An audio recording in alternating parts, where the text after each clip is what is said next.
We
will call this meeting to order of the Clackamas County Commission and ask for the roll call, please. Jamie Damon, Here. Bernard, Here. Commissioner Paul Savas, Here. Commissioner Ann Leininger, Here. Chair Charlotte Lehan. Here. And if you would, please rise and join us in the Pledge of Allegiance. I pledge allegiance to the flag of the United States of America and to the republic for which it stands, one nation, under God, indivisible, with liberty and justice for all.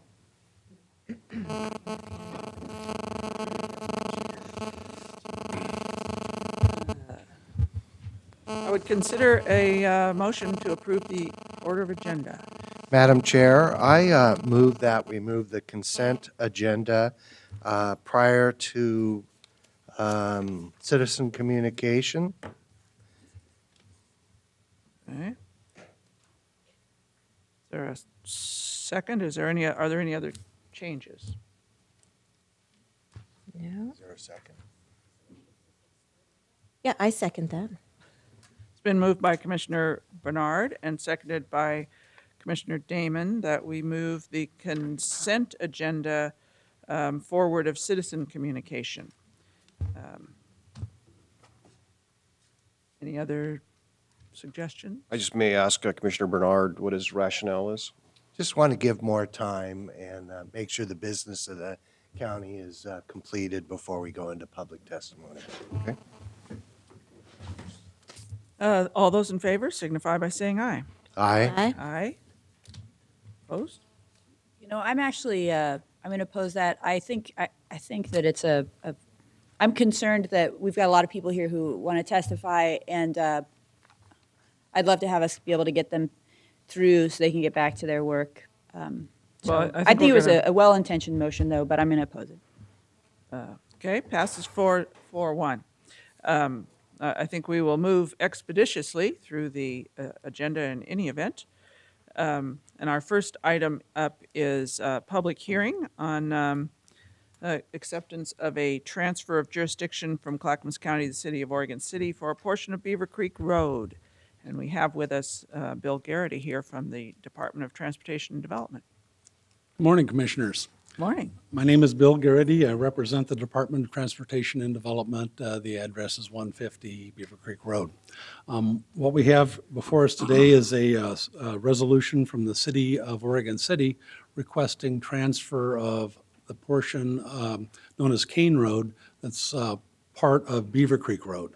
And what's different about this transfer than any of the other ones we've ever talked about is we can see it out the window if the curtains were open. It's the piece from the Kane Road north to Warner Milne. So we have the city resolution that requests it. It's been published 4 consecutive weeks in the Clackamas Review, and the Oregon City News. And this transfer is consistent with county policy of working with our cities, trying to provide services to our citizens at the least cost and the least amount of interference. So having most of Beaver Creek Road from 213 this way being under the city and a little piece, and that's actually only 2/3 of that is ours and 1/3 is theirs, creates a lot of confusion. So it makes a lot of sense from everybody's standpoint. Okay. Are there any clarifying questions on this item? No. If not, then I will open the public hearing and ask if there's anyone here who would like to speak on this item. I don't have anyone. I don't believe I have any cards on this item. Would like to speak about Oregon City having Beaver Creek Road. It's apparently a very controversial item. But seeing no one, I guess we'll close the public hearing and ask for a motion on this item. Chair Lehan, I move we approve the board order accepting a transfer jurisdiction from Clackamas County to the city of Oregon City for a portion of Beaver Creek Road, County Road number 2594, DTD number 32116. Second. It's been moved by Commissioner Leininger and seconded by Commissioner Bernard that we approve the board order accepting transfer of this road to Oregon City. I won't read the number again. Any discussion about this big move to Oregon City? No, apparently not. All those in favor signify by saying aye. Aye. Aye. Passes 5-0, which is unanimous. Brings us to our, Thank you. then, thank you. Our second public hearing, which is on the proposed 2012-2016 Housing and Community Development Consolidated Plan and Proposed Action Plan. I believe we have Chuck Robbins here from Community Development. And perhaps you could, All right. Well, good morning, Inform us. Commissioners, everyone. Again, my name is Chuck Robbins. I'm the Director of the Clackamas County Community Development Division. This is our annual public hearing to basically deal with three specific elements that are a requirement of the HUD funding that the county receives. First is a review of last year's performance of the Community Development Block Grant Program, the Home Affordable Housing Program, and the Emergency Solutions Grant Program. We'll also review the proposed 2012-2016 Consolidated Plan. That is a 5-year strategic plan that addresses how the county expects to expend the federal funds, over the next 5 years. The 2012 Housing Community Development Action Plan, which is the 1-year implementation plan of our 5-year strategic plan. And then we'll also have an open discussion requesting citizens to come up and testify on the plan and the housing and community development needs and performance. It's important that I let everybody know that there is no action that is required today. We're not going to be requesting approval of this plan. The plan is out for public comment as we speak. This public hearing is part of that public process. Public comments will close on April 23rd, Monday, and that we will come back to the board on April 26th and request approval of the consolidated plan and the action plan, provided that there aren't a lot of changes that need to be made that came out of that public comment period, in which case we may have to postpone that a week. The deadline for submission of this plan is May 15th. This action plan is also, in addition to an implementation plan, our application for HUD funds, so that's why the deadline is there. Just a quick little kind of introduction about the program. As I said before, we are HUD funded, U.S. Department of Housing and Urban Development. That is federal money. We're what's called an entitlement community. That means that we receive the funds through an application, but do not have to compete for these funds. We're an entitlement community for the CDBG program, which is the Community Development Block Grant Program, also the Home Program, and the Emergency, they changed names on me, Emergency Shelter Grant, which is now Emergency Solutions Grant. You love the way that they've changed the name, but we're reusing the acronym. I think that's, maybe that's positive. Anyway, Keep things very confused. as I said, we're an entitlement community. Our funding is based on a formula, and that formula is based in part on the population in the county.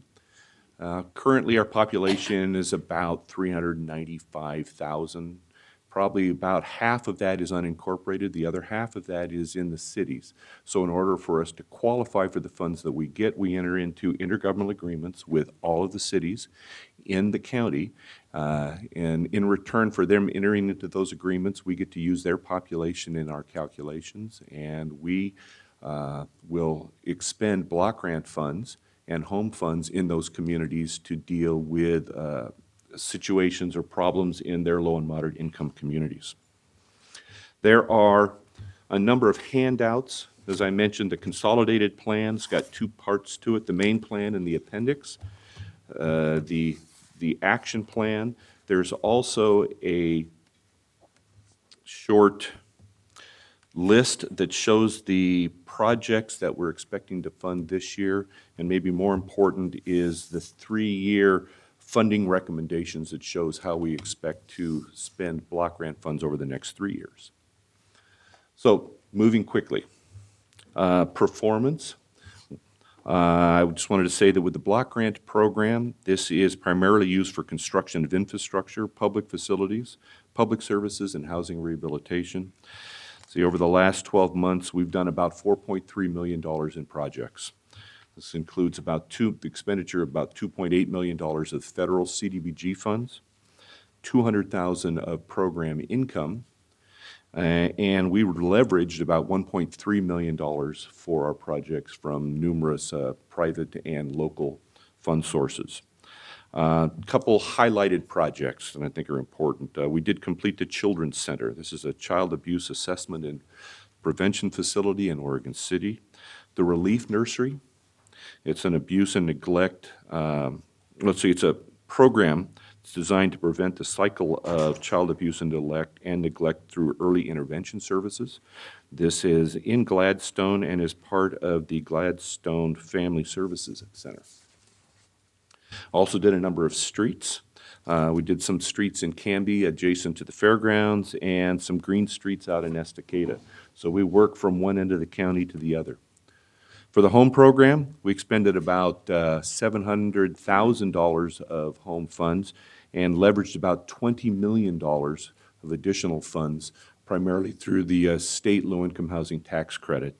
We completed 2 projects, Oak Ridge Park in Lake Oswego, which was a 45-unit affordable senior housing apartment project, and Acadia Gardens, which is, I would say, 99% complete, but completely leased up. That's a 41-unit transit-oriented workforce housing project across, or pretty close to across from the Clackamas Town Center.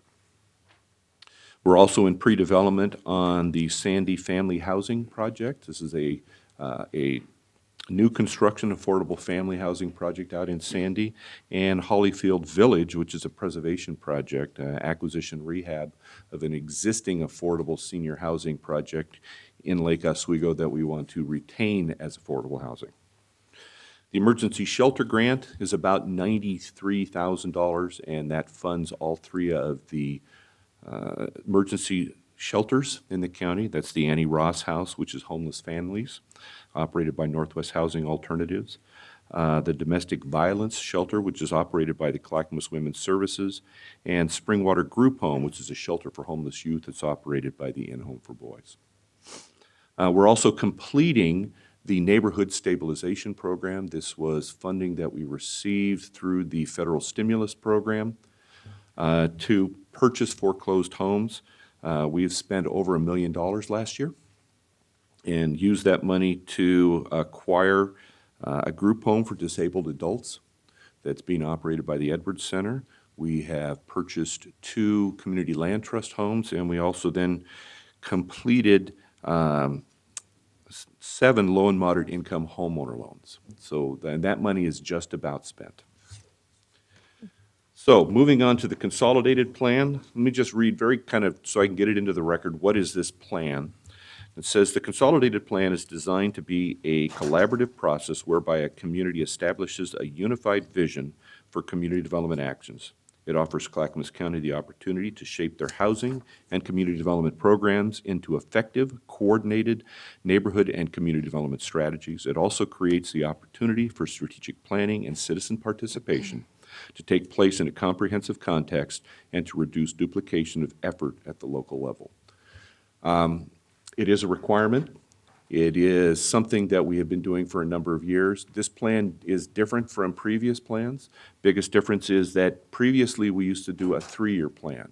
We're now doing a 5-year plan for a number of reasons. One, even with a 3-year plan, HUD was requiring us to give them 5-year goals. So it didn't make sense to do a 3-year plan with 5-year goals.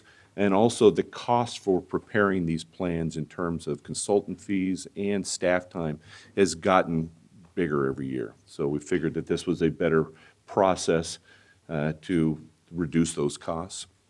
What it has changed, however, is we used to do a 3-year plan because we did a 3-year funding proposal cycle for CDBG funds. We're going to continue to request funds on a 3-year cycle, but now we will do 3 years, and in 2014 we'll do a 2-year supplemental request to get us 5 years worth of projects.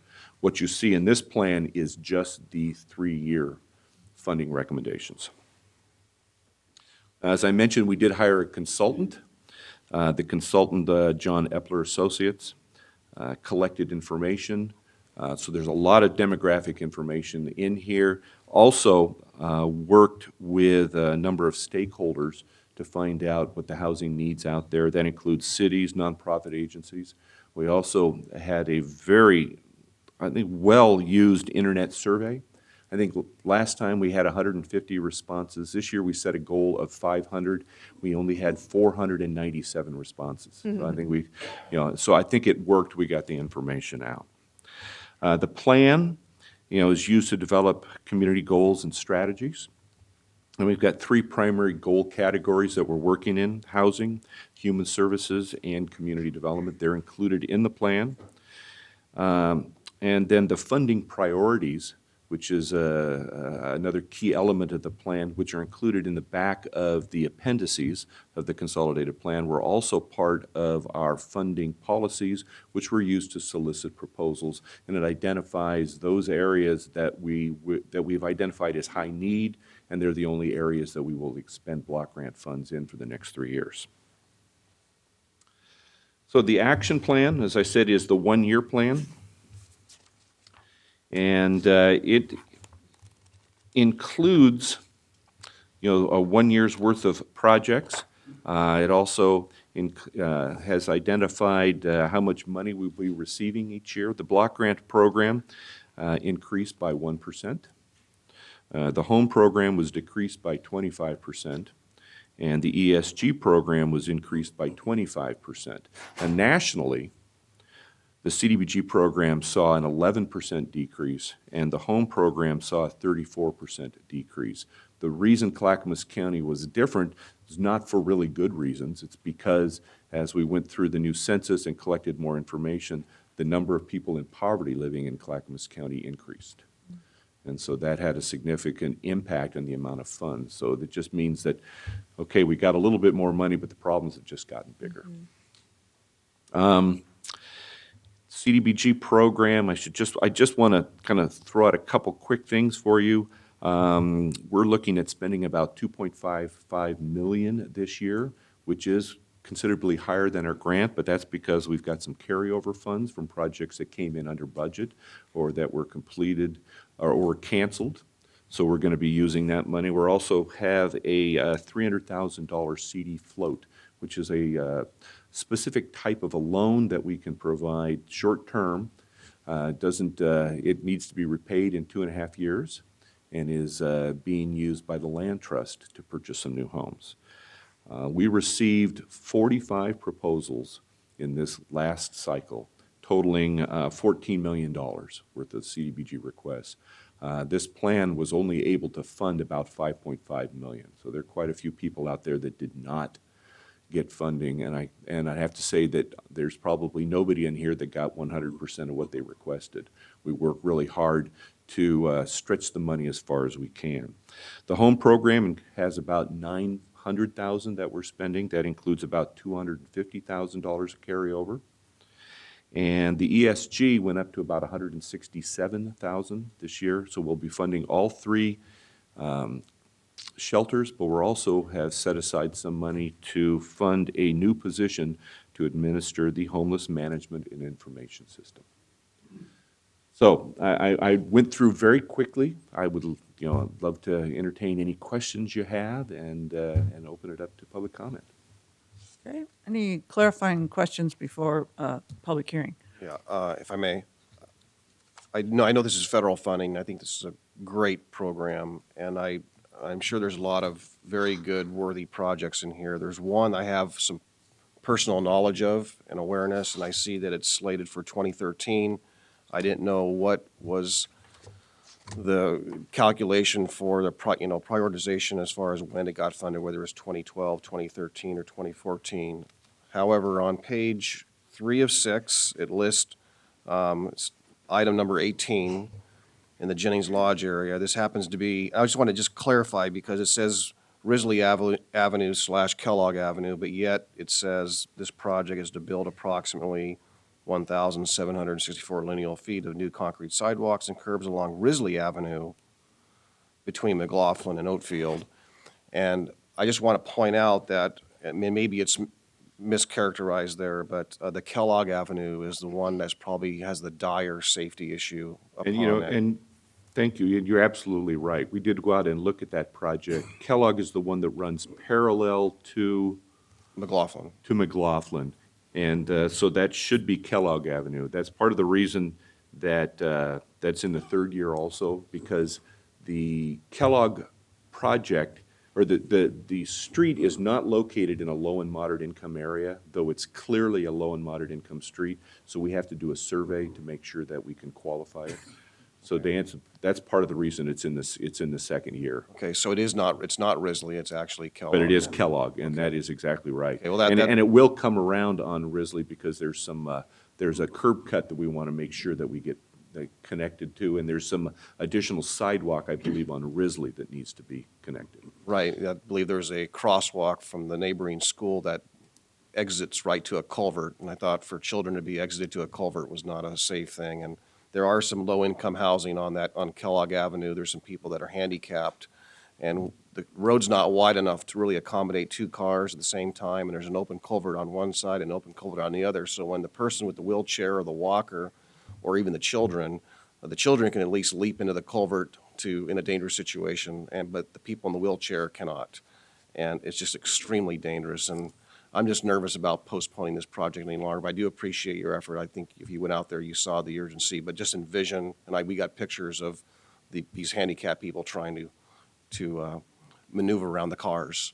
Right. So the cars are actually waiting for them, and I'm just concerned that we have street lighting, we were able to get street lighting there, because at night it was extremely dangerous because they weren't even seeing, but we worked really hard to get at least street lights in that area, so it helped at night, but it's still very dangerous.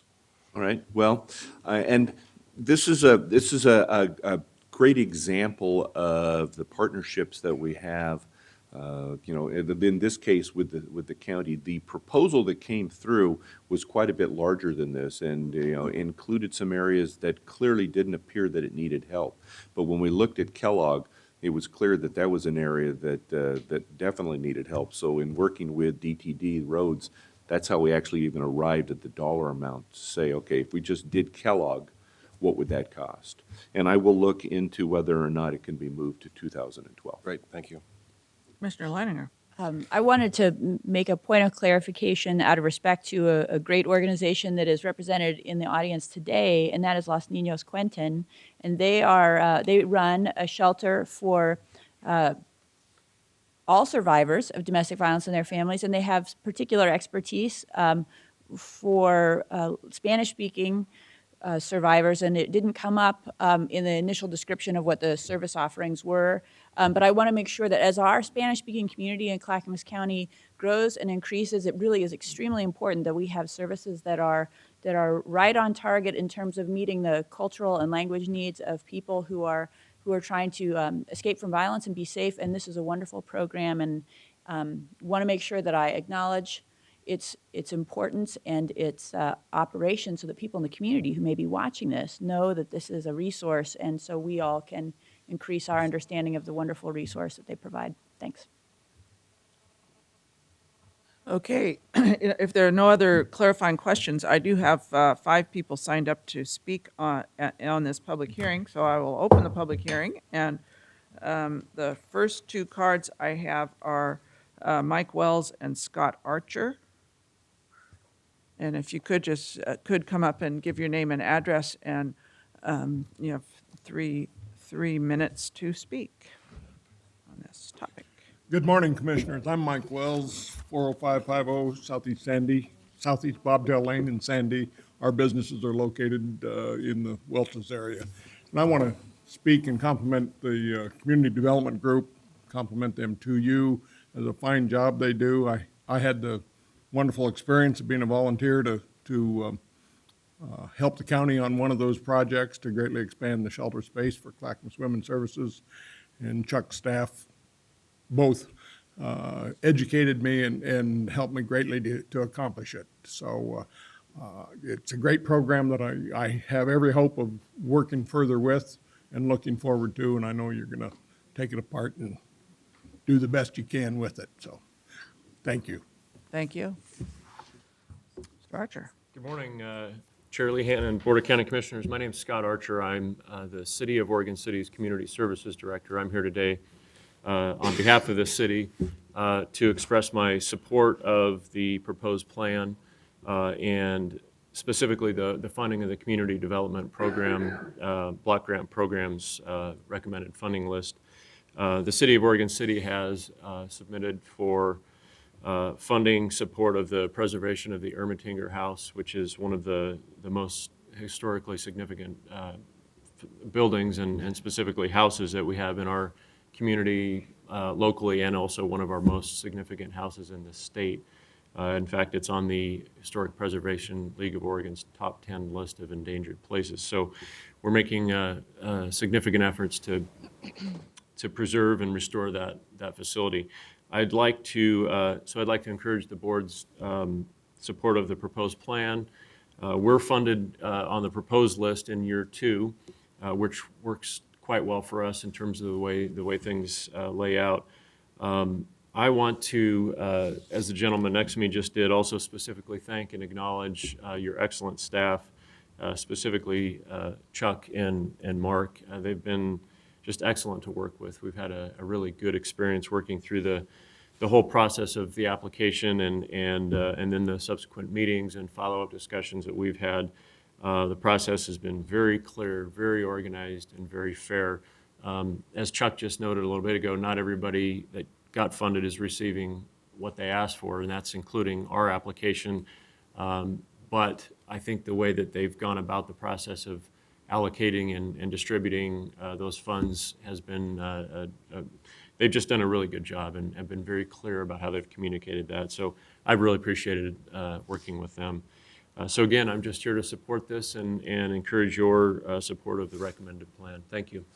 Thank you. The next 2 I have are Ron Rubino and Melissa Earlbaum.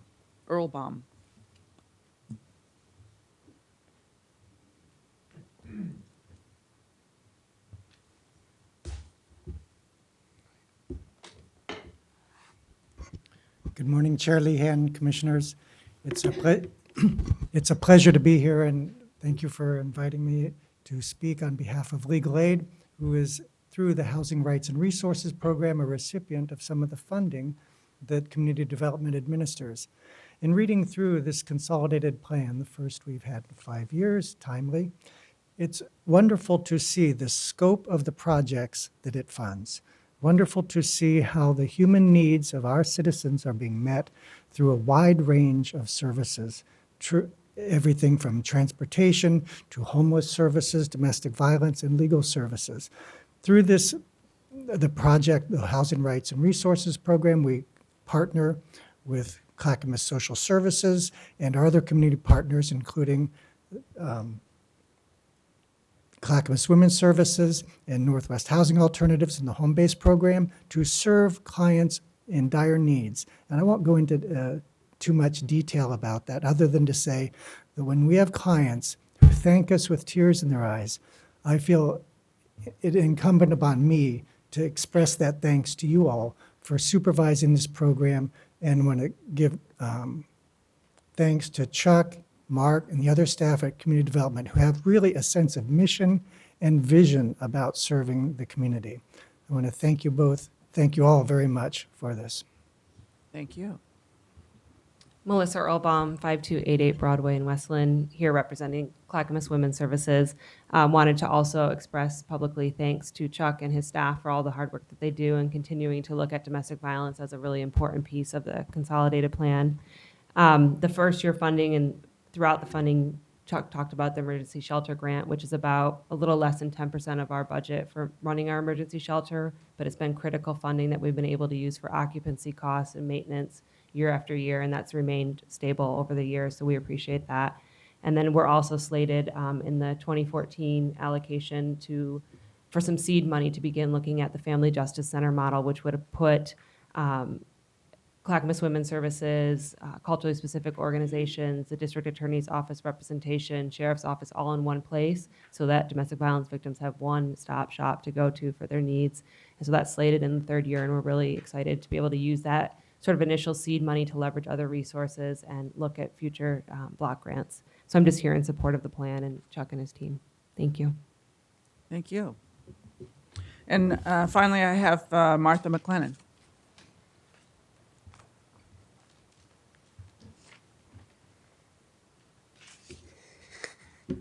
Good morning, Chair Lehan, members of the Commission. I guess I'll start also by accolades to the community development staff.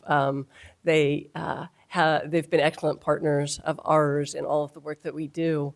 The consolidated plan and the CAPER, I feel like we have kind of our fingerprints over lots of bits of it, and so I wanted to highlight a few of those. In the action, or the CAPER, the performance report, Chuck mentioned Oak Ridge Park, and then two upcoming projects, the Sandy Housing Project, which will be 56 units for families, affordable housing in Sandy. We're in the financing phase of that. And then the preservation of Hollyfield Village, which is a property in Lake Oswego that has served as affordable housing for 30 years. It was developed by a private developer. They were coming to the end of their commitment to HUD to maintain that as an affordable property. They could convert it to market, they could convert it to condos. We've been able to step in and acquire that property so we can preserve it as affordable housing for generations to come. And then in the plans for the future, in the consolidated plan, again, touching on a couple of different things that affect our life. First, the Wilsonville Senior Kitchen renovation. As you know, Creekside Woods, our recently completed senior housing project in Wilsonville, is right next door to that community center, and many of our residents take advantage of the services and the programs there, including the meal services. That's critically important for folks. Folks have an awful lot of time and effort trying to get nutrition, good nutrition, and food stability, food security. So having that resource there is really important. The emergency shelter grant, the funding for the Annie Ross House and our transitional housing, again, that is about 10% of our budget to operate that program, but is a critical core component of that, so we appreciate that. And then there are two new things. One is the Annie Ross House redevelopment, and this is a project that we're really excited about. Basically, we have been located there in Milwaukee with kind of a growing footprint over the last 26 years. We now have almost 2 acres that we own. And so we're starting to think about what might a redevelopment project look like there. What we're envisioning is a campus that would provide more affordable housing. Right now, we only have 13 units of affordable housing that would provide a great office space for our programs, community resource center for our homeless services, and then a redevelopment of the Annie Ross House shelter. What we're proposing with the shelter is a slight expansion. So instead of being able to serve 5 families at a time, we would be able to serve 6. And we would do it by reconfiguring the way that the shelter operates so that people could live with a little bit more dignity, a little bit more privacy, and that it would reduce our operating expenses. So at the same time that we're increasing our volume of service, we're decreasing our operating expenses. And then the final component is the commitment for home base. As you know, home base has been a really valuable program, serving 170 to 200 households a year, preventing homelessness before it begins. So we really appreciate your support through this program for that. Thank you very much. Thank you. With that, I don't have any other cards on this item. So we will close the public hearing, and I will ask for a motion on this. There's no motion. There's no action today. Yeah, there's no action. No action. Well, see, now I'm just used to saying. Well, thank you very City much. report. Appreciate the opportunity to get up and speak. Any other But questions? I do want to, I did want to ask if there was, if anyone had any other comments to make. So I was trying to get to the discussion point in case anyone had any comments about it. I have a comment. So first, I'm really pleased to see how well our county is represented in terms of the range of projects, the scope of projects across the county. I think that's really great. And I'm glad for all of you that came out to speak on behalf of the good work that the county's been doing. I'm also really pleased, in these challenging times, it's very difficult to balance need, and I am pleased to see that the Ermatinger House is counted among our critical infrastructure as an asset and a resource, and that we've got some funds dedicated to preserve that. I think that our historic resources tend to fall to the bottom of the pack when we're faced with dire needs and increased needs in our county, and we really do need to preserve and protect our historic infrastructure we have in the county. And so I'm pleased to see that that's on the list, and that we're not going to be letting that fall by the wayside. So thank you. Other comments? Just want to acknowledge the great work, and I think this is, again, I said it earlier, this is really a great program, and though it's not a considerable amount of money when you look at the individual projects, but the fact that we can spread that around and where the areas of greatest need is, I think that's tremendous, and I just hope that this is continually funded at the federal level. Me too. Yes. It's a really comprehensive document that describes the community and how our community is changing and the size of different parts of the community. And I imagine that it's going to be posted on the website during the public comment period. It is on our website. You can go to the community development. In fact, I think we may actually have a link on the front page that'll take you right to the consolidated plan. If not, I'll make sure that it is there. It's a great resource document about what's going on in Clackamas County. So if you're interested on a wide range of levels in those kinds of questions, check out the document. And thank you for your good work. Thank you very much, and I can see this will be back for board approval on April 26. Correct. Thank you. And thank you to everyone who came to speak to these projects and today. And that would bring us then to the consent agenda, the way I see it, since we have no discussion items scheduled. And I'll ask the clerk to read the consent agenda. Okay, the consent agenda. Under Health, Housing, and Human Services, we have a board order approving the mental health director's designee to authorize a custody hold under ORS 426.233. Under the Department of Transportation and Development, approval of an intergovernmental agreement with Oregon Department of Transportation for a transportation enhancement grant to fund the Southeast 122nd and the Southeast 132nd Avenue sidewalk connection. Approval of an intergovernmental agreement with Oregon Department of Transportation for right-of-way services for the Southeast 122nd and 132nd Avenue sidewalk connection project. Approval of amendment number 1 to the intergovernmental agreement with the Oregon Department of Transportation for the preliminary engineering and design of the Sunrise Project Industrial Way. Approval of a contract with Legacy Contracting for the Salmon River Bridge Replacement Project. Under Finance, approval of amendment number 4 to the lease with HLW Associates for the Clackamas County Records Center. Under Elected Officials, approval of previous business meeting minutes. Under the Department of Emergency Management, approval of a service agreement with the University of Oregon to provide staffing and technical assistance for the Hazard Mitigation Plan update. Approval of 2 fiscal year 2011 State Homeland Security Grant agreements between Clackamas County and the State of Oregon.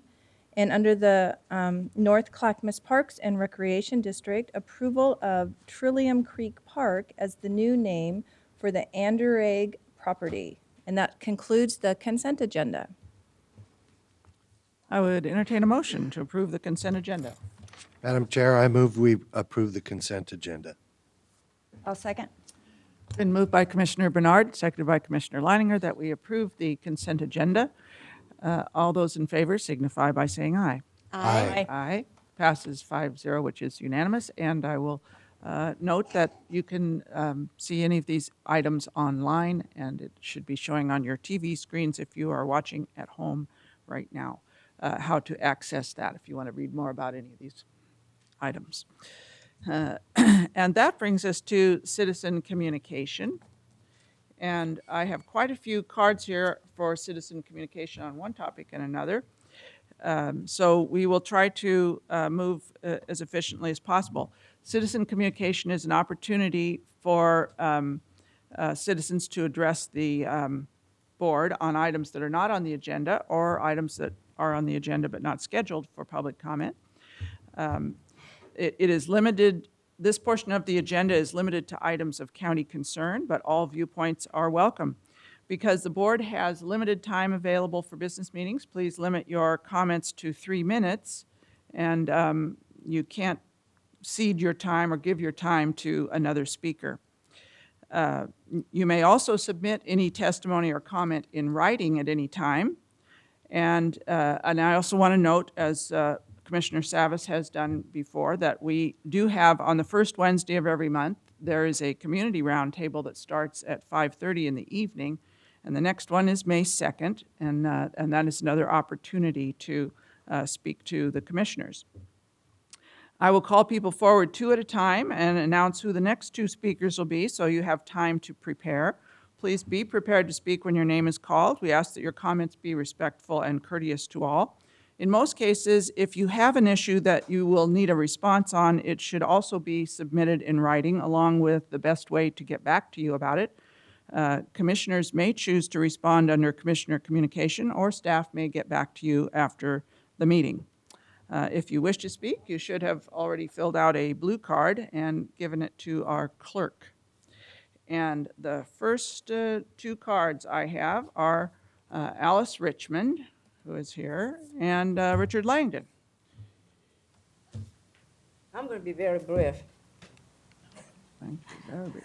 Well, I don't come in here often, but I think what I just witnessed is a wonderful human resource that I'm proud to be also in the Clackamas County. Saying that, I came in here strictly to congratulate this panel, you people sitting in there, for getting the blue heron situation that I was trembling that the California guy would get it. And I remember doing this to you guys, so I want to congratulate you.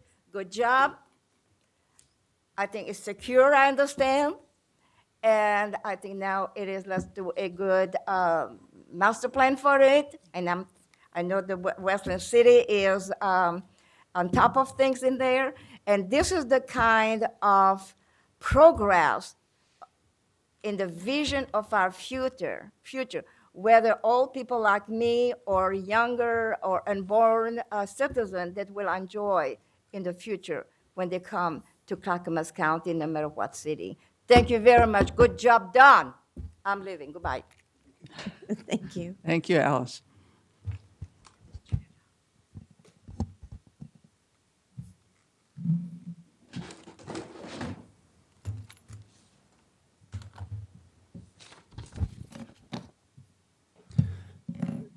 Good morning. My name is Richard Langdon. You have my address.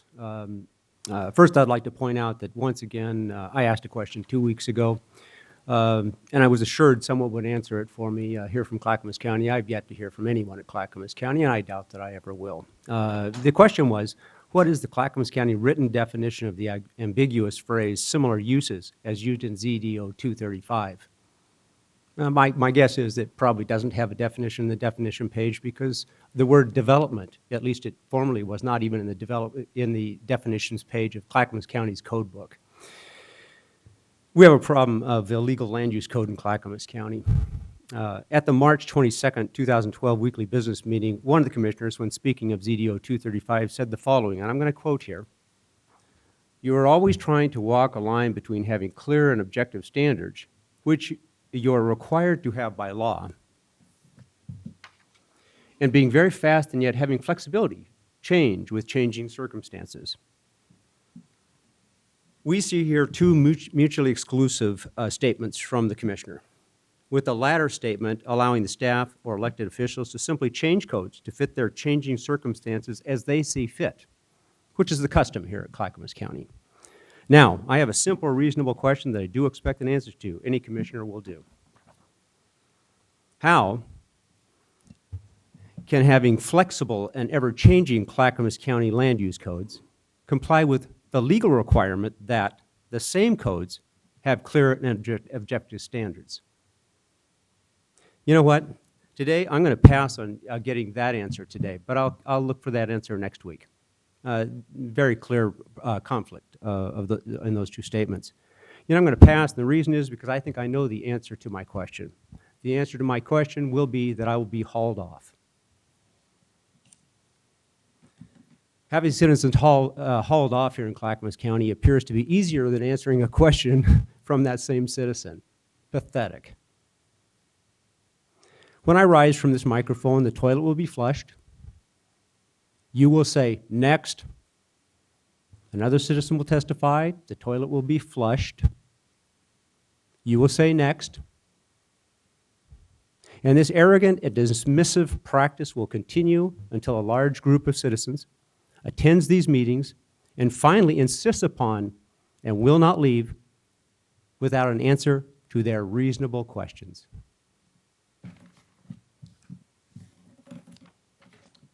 Okay. Oh, and I forgot to say what I said I was going to do. I forgot to give the two who are on deck. So now I have Lorena Connolly and Amy Martinez, and then after them will be Jennifer Ortiz and Rosalba Medina. And excuse me if I'm messing these names up. Good morning. Do introduce yourself. Commissioners, my Correct name me. is Lorena Connolly. I'm the Executive Director for Los Niños Cuentan. Los Niños Cuentan provides services for Latino families who have been victims of domestic and sexual violence. I'm here because I want to thank you for all the funding and everything you have been providing for the families. I have been working for Los Niños Cuentan for 11 years. These 11 years I have been working for families. We haven't received a lot of calls and a lot of families who need services for victims of domestic violence. I'm here to ask you to support services for victims of domestic violence and continue funding shelters and programs for families, especially the families who receive less funding in the county. And I would like to see more funding available for the Latino families.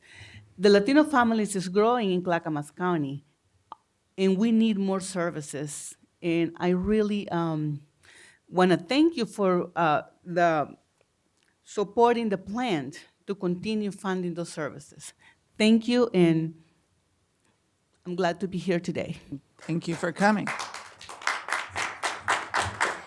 Buenos días, señores comisionados. Yeah. If you wanted Well, we have a translator. translator, Yeah. that's fine. I mean, you're welcome to speak in Spanish or have the translator. We can pull another chair up, is that what we usually do? Or give him a mic? Sí, yo hablo en español. Thank you, Mr. Langdon. Buenos días, señores comisionados. Mi nombre es Ivonne Martínez y vivo aquí en Clackamas. Good morning, Commissioners. My name is Yvonne, and I live here in Clackamas. Yo estoy aquí apoyando Los Niños Cuentan. I'm here on behalf of Los Niños Cuentan. Soy sobreviviente de violencia doméstica. I'm a survivor of domestic violence. En Los Niños Cuentan he encontrado el apoyo de consejería ilegal She's received help from Los Niños Cuentan, legal help. Les pido que sigan ayudando a esta institución, I ask you to please continue helping this institution. ya que la violencia doméstica es un problema muy grave en donde cada año mueren muchas mujeres. Domestic violence is a bad situation, and a lot of women die every year on account of it. En manos de su abusador. Y muchas viven con sus hijos una pesadilla en sus hogares. A lot of women live with their children in dire situations.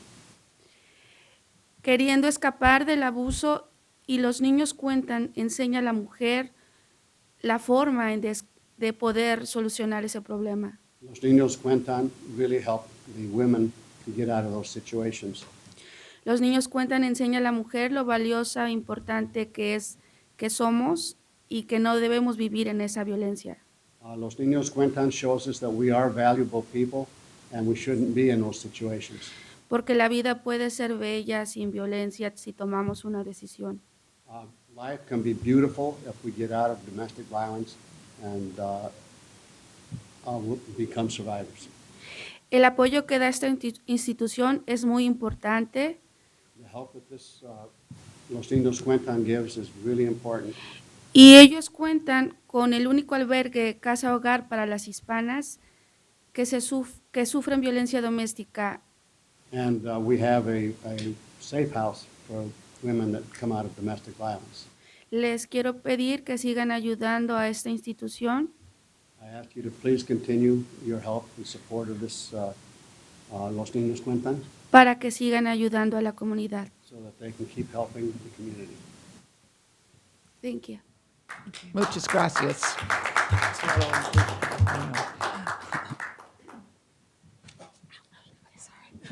Thank you very much.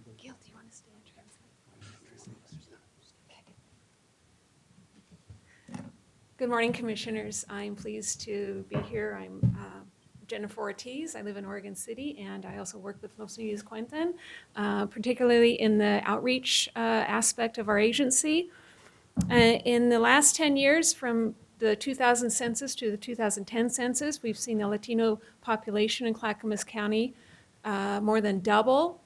At the same time, Los Niños Cuentan, we've been operating during that time as well as a small agency, and which began as basically a one-person agency. And with the Clackamas County having a population from the Latino demographic at up to 11% now, our job has gotten bigger.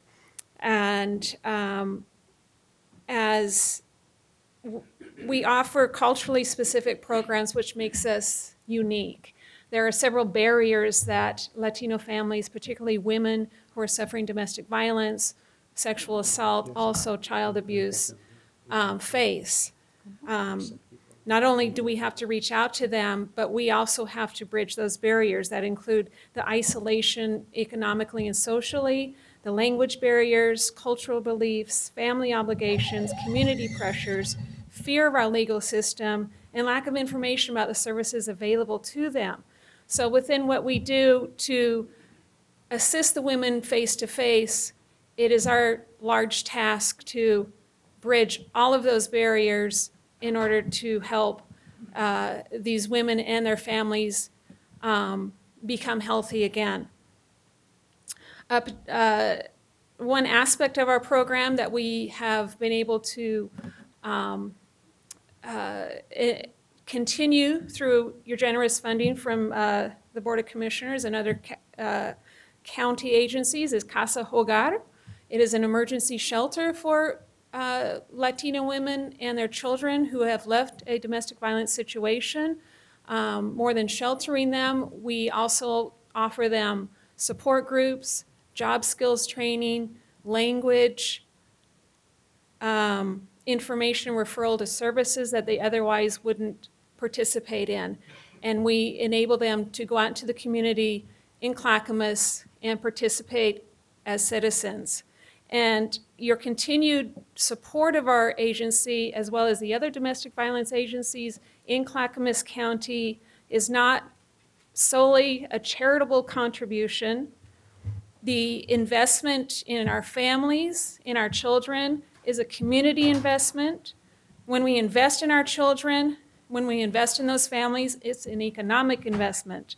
Los Niños Cuentan is Spanish for children count, and we ask that Clackamas County reinforce what that means and make children count. Thank you very much. And I will just say the next two up after this will be Gil City Baca. City Baca and Maria Oseguero. Go ahead, proceed. Buenos días, señores comisionados. Mi nombre es Rosalba Medina. Good morning, commissioners. My name is Rosalba Medina. Estoy aquí para pedirles. Is this working? Hold on a second. Okay, that's fine. Good morning, commissioners. My name is Rosalba Medina. Estoy aquí para pedirles que apoyen a nuestra agencia hispana que sirve a la comunidad latina. I'm here to ask your help in support of Los Niños Cuentan and the Latino community. Que ayuda para víctimas de violencia doméstica. They help victims of domestic violence. Especialmente a mujeres de latinas con familias latinas. Especially Latino women. Y yo quisiera que ustedes sigan dando su apoyo así como lo hemos recibido. Quisiera que sigan dando su apoyo ustedes para nosotros. I ask your continued support of our program. Porque es bien importante tener el apoyo para las mujeres que viven violencia doméstica. It's very important for the ladies of domestic violence to have your support. Para que tengan un espacio cuando salen de la vida que están teniendo, que es violencia doméstica con los niños. So that they'll have a place to go when they come out of domestic violence. Gracias por su apoyo que hasta ahorita hemos recibido. Thank you for the help that you've given us already. Y espero que sigan apoyándonos. And I expect the continued support. Gracias. Thank you. Gracias.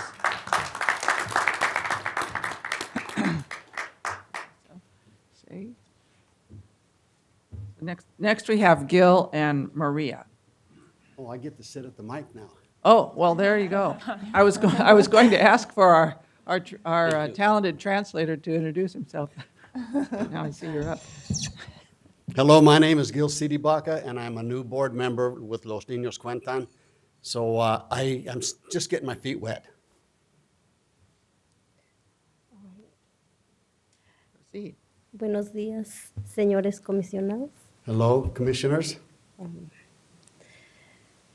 Pues mi nombre es María. My name is Maria. Y yo soy sobreviviente de violencia doméstica. I'm a survivor of domestic violence. Tuve que salir de mi hogar. I had to leave my home. Gracias a su ayuda que hay en los shelters, pude estar ahí con mis hijos.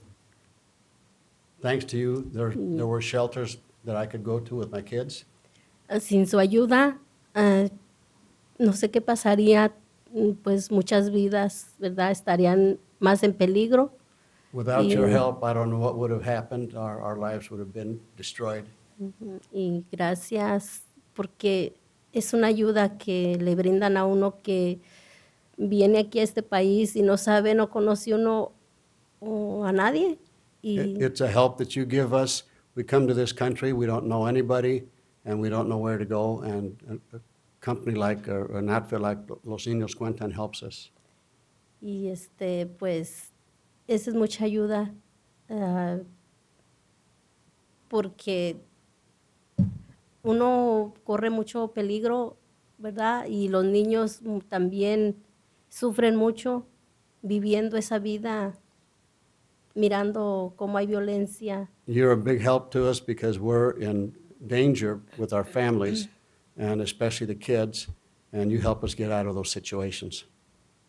Y pues estoy aquí para pedirles, por favor, sigan apoyando, ayudando a salvar muchas vidas. I'm here to ask you to continue your support in saving a lot of lives.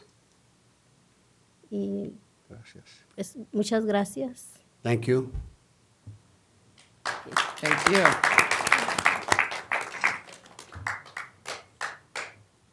And then the next two I have are Estela Palea and Melissa Earlbaum.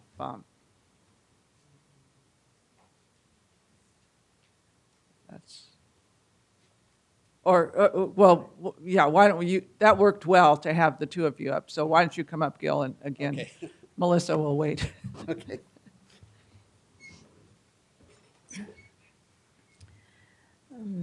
Buenos días. Hello. Señorías. Estoy aquí para apoyar a Los Niños Cuentan I'm here on behalf of Los Niños Cuentan, y también a darles gracias por todo lo que nos han ayudado de Los Niños Cuentan, and to give you thanks for what you've done for us through Los Niños Cuentan, por el apoyo que tenemos, the help that we receive, por todo lo que nos ayudan, que nos dan consejos everything that you've done for us, y que sigan ustedes también apoyándonos and please continue the help para seguir adelante. to go forward. Gracias. Thank you. Thank you. And then the next two I have are Melissa Earlbaum then and David Jorling. But first I do want to pause and say thank you to the translator, for Gil, for the excellent work. And thank you to everyone who came and did not let language be a barrier to communicating. And I know this is can be an intimidating setting, but so thank you for the courage to come forward when you did.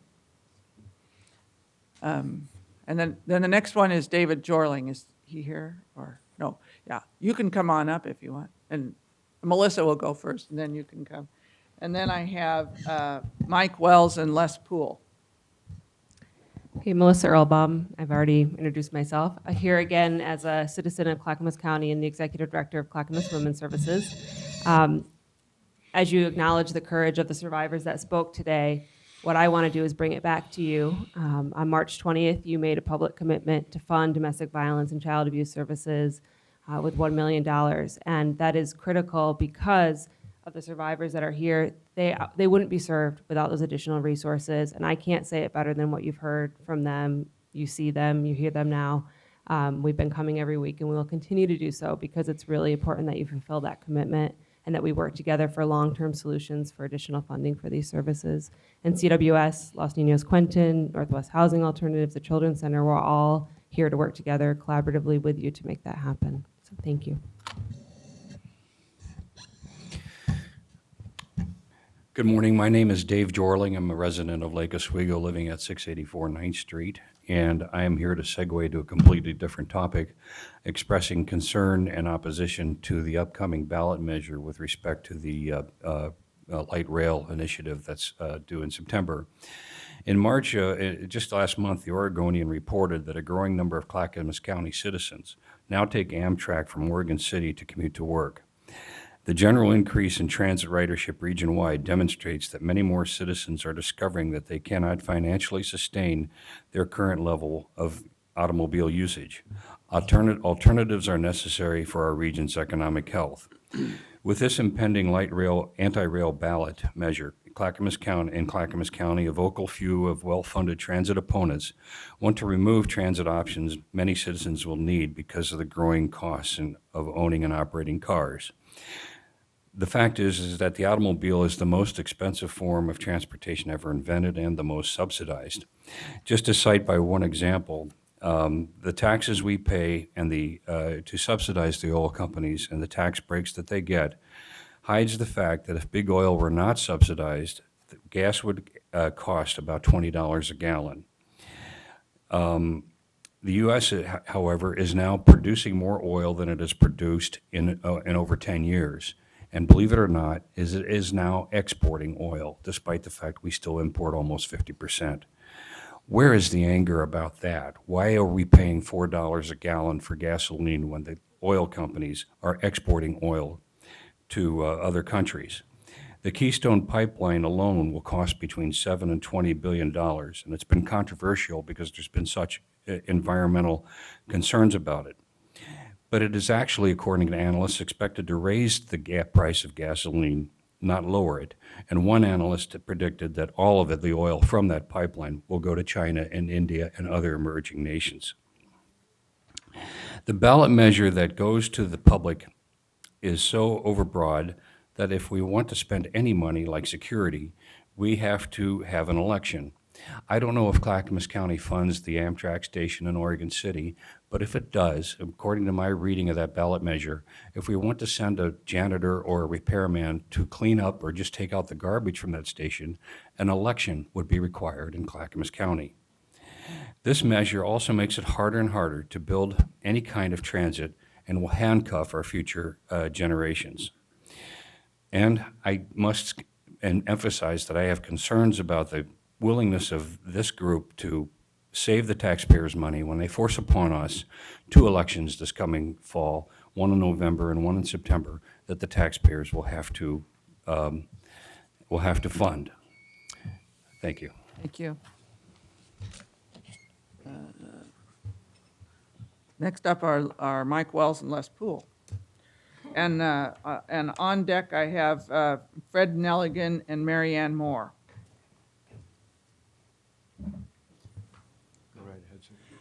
Good morning again, Commissioners. I'm Mike Wells. You have my address and emails. I'm here, of course, to support Clackamas Women's Services, but really to thank you for the March 20th support that each of the 5 of you presented for the continuing towards the $1 million for domestic violence and sexual assault victims and survivors. My wife and I have been associated with Clackamas Women's Services for 14 years, providing housing, dollars, options, resources, and ideas, and with the Clackamas Children's Center for 4 years. And I would really like to say that I'm here to tell you that we've made marvelous and seen marvelous progress around us in the county, but the lack of ability to reach the victims soon enough has continued uphill. The growth and the unfortunate escalation of these dire straits continues to outstrip the progress that every one of these organizations have made. They have treated more, they've helped more, they've been there, and yet every week we hear of somebody that did not know that any of these resources were available. We can walk down most of the business streets in this county and not find a manager or an owner that even knows what the domestic violence, sexual assault issue is all about, and doesn't know that they're already paying a significant part of it. The one thing, if I've learned anything about it though, is that this issue, when you get early intervention, you lower the cost to every part of the county and city governments, as well as lowering the pain threshold for the victim survivors. I thank you for your support along this line. We have an awfully long ways to go. One of the unfortunate things you might have noted in that book about the macho paradox that I gave each of you 6-7 months ago is that in the profession most likely to be a perpetrator of violence because of the power and control issues is military. And we've got a huge response in that direction. We need more help for the military families earlier on, sooner after they get back from the service. thank you for all your help in the past and allowing me to continue what I enjoy doing. Thank you.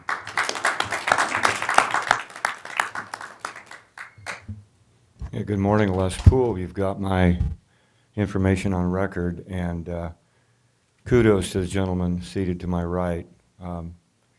The whole domestic violence issues and the fragmentation of families is indicative of some underlying causes that are rarely discussed in public, and an indication of a society that's lacking in civility. Civility is a great buzzword, and I'm not going to use it the rest of the day because I think it's being abused, and I've seen it abused even in these chambers. I'd like to express with you some concerns about the light rail project. The gentleman earlier said we're forcing a vote. I found that to be a rather interesting comment. It's sad that we haven't done a better job with energy policy. But what's a bigger tragedy is that TriMet has foisted the Milwaukee Light Rail onto the Oak Grove neighborhood and into the Kellogg neighborhood, regardless of any potential benefit that light rail could provide this corridor. The $1.5 billion, most of it borrowed for this project, and the contribution that the county is expected to make doesn't make any fiscal or practical sense at all. You got a project that's hardly going to remove any cars off the road. The cost, return on investment, and ability to reduce greenhouse gases, remove congestion, and not dramatically impact neighborhoods in a negative way, when you compare that to the west side, this project should have been abandoned long ago. It's really pathetic. A simple streetcar from Tacoma. I would even see a streetcar running to Tacoma Street in Multnomah County with the option of a streetcar into Milwaukee. But this light rail boondoggle, which has created so much divisiveness and ridiculous claims that we're afraid of progress, we're obstructionist, etc., those comments are really very general and vague. If anyone wants to look at the specifics, we can start right here with the trolley trail depictions. You all had a board meeting Tuesday. I'm going to send you a report about my concerns. And my concerns are reflected by Thelma Hagen Miller and those in the community. And those concerns are about the attempt of TriMet to purchase a section of our park under the guise of the need to fulfill a grant agreement. I'm not buying the story, I'm sorry. And I call it a story with good reason. If I could, I'd donate the rest of my time to Richard Langdon because I'm disgusted with how Commissioner Bernard treated him last week. Thank you. The next two up are Fred Nelligan and Marianne Moore, and then on deck are Jim Sanders and Sherry Sparks.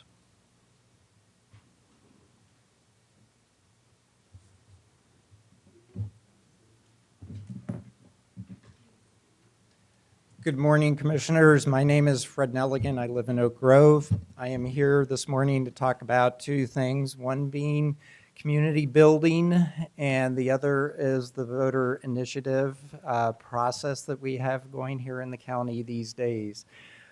Personally, I believe that the right of the voters is very important to vote on large, significant issues. However, I also believe that in many respects, a lot of the initiatives that are being brought forward throughout the state of Oregon in many respects these days are very much a distraction from basically what I think is the form of representative government that we as a country have had for 200 plus years. Metaphorically speaking, if we had voter initiatives from the beginning back, 2 centuries ago, I think we would be, as a country, now forcing the western boundaries of the country around the Mississippi River at this point in time. So I find these voter initiatives to be very much a distraction on the real work that needs to be done to build our communities and our county and our metropolitan area. The other thing I would like to say is the Portland-Milwaukee Citizen Advisory Committee, of which I'm a member representing Oak Grove. I've been on it now for 2 years. I have been focused on, and the other members have been focused on making this project fit into the neighborhoods and the communities we represent. And we have not taken a political stance on the project, but at the same time, we're doing everything possible to influence the outcome of the process. And so safety and security is a very, very big issue that we have spent a lot of time on, and we will continue to spend a lot of time on. We will not allow TriMet to remove significant elements of the project without our consent and without proper workarounds. And then the last thing I'd like to say is regarding community building. Oak Grove is building a future like it has never built in the past. It's a very dynamic community now. It's been very impressive with how it has changed over the last few years. And to me, the community building efforts within Oak Grove is actually going to protect the rural areas of Clackamas County from further encroachment by development and protect our natural resources that I think, well, as a former environmental consultant and now a volunteer wilderness steward with Mountain Hood National Forest, I really appreciate that stuff. Thank you. Thank you.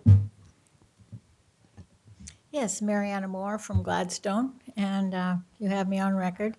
I had different things I was going to talk about today, and in relation to what was just said and how they're improving the Oak Grove area, I think it's a real shame that they're losing their library if we build ours. And so I hope those people realize that that's what's going to happen. But there's something new that just came out this morning in the Oregon Live. And it's concerning a protest. A lady named Michelle Dar in 2008 began a round-the-clock vigil and fast at the state capitol regarding the Defense Department order sending 3,500 Oregon Guard troops overseas. And what happened then was that the rules got changed. And now they're going to have hearings, and I'll read some of the last of this because it's something that's just new and I haven't got it real clear in my mind, all the things that should be said. But it said that unless someone has permission from the legislature and administration to be there, they were going to change this.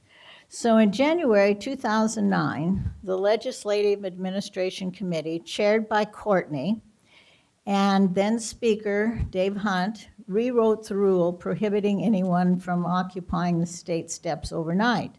The only exception would be when hearings on floor sessions were in progress. The people that were protesting at the time were arrested soon after that, convicted of second-degree criminal trespass and fined. In an appeal, their lawyers argued that the committee did not follow proper procedure in making the rule change and that the charge was only made to stifle speech that the leaders didn't like. Volpert said it became impossible to prove their case because the lawmakers who were subpoenas would not testify, and testimony from the legislative staff was also blocked. There may have been conversations going on between at least Senators Courtney and Representative Hunt and perhaps the governor's office. Became clear that this was orchestrated by somebody, and we started saying in order to prove our case, we have to prove the arrest was motivated by trying to end this particular peace protest. The last is that the appeals court found that the process of changing the rule was legal, but the case will go back to trial court because the justices found, without the legislature's testimony, it's not clear whether the arrests were sparked by concerns about safety or the constitutionally protected freedom of speech. And I think it applies here the same. And I hope you'll all look at this in the Oregon. It should be printed today. Thank you very much. Thank you. Next two I have up are Jim Sanders and Sherry Sparks, and then on deck I have William Ware and Robert Shannon.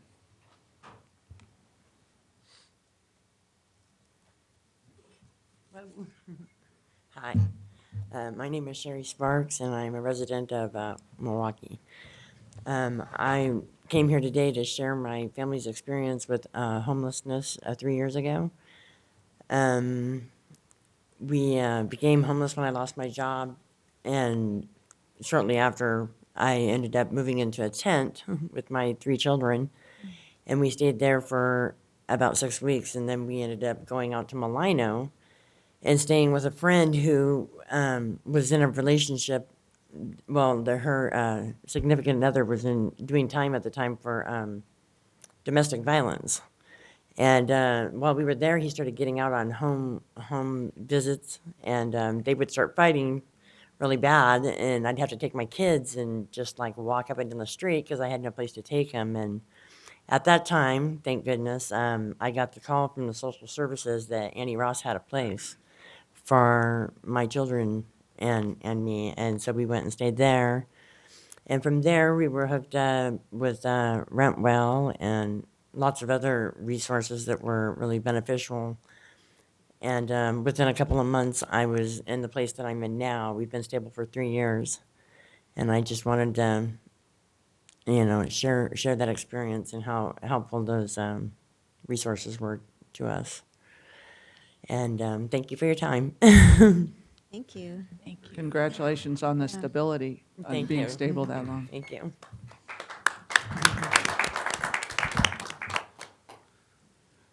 Good morning.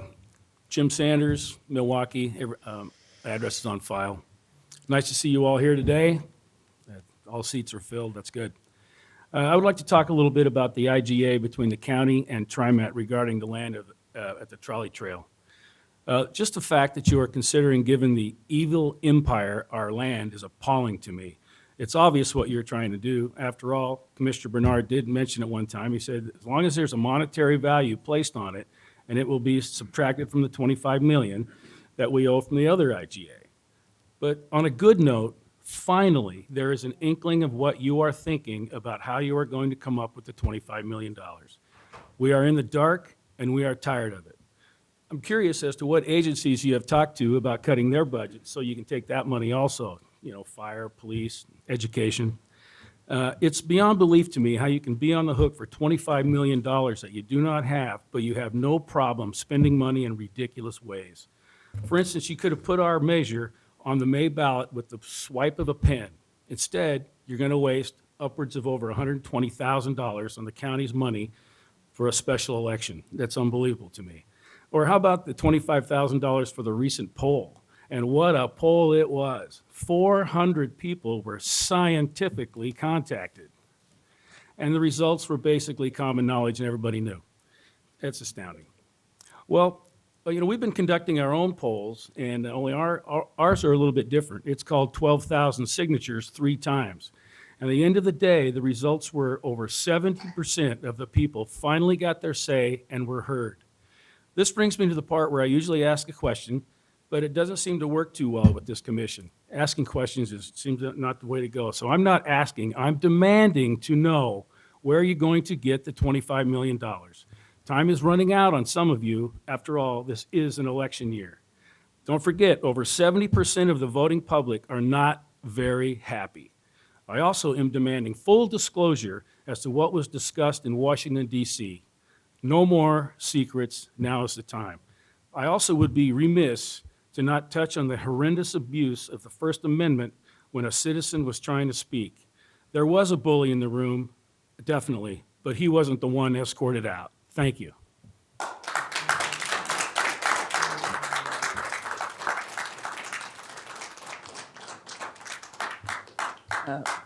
Next up are William Ware and Robert Shannon, and on deck are Libby Wentz and Tom Feller.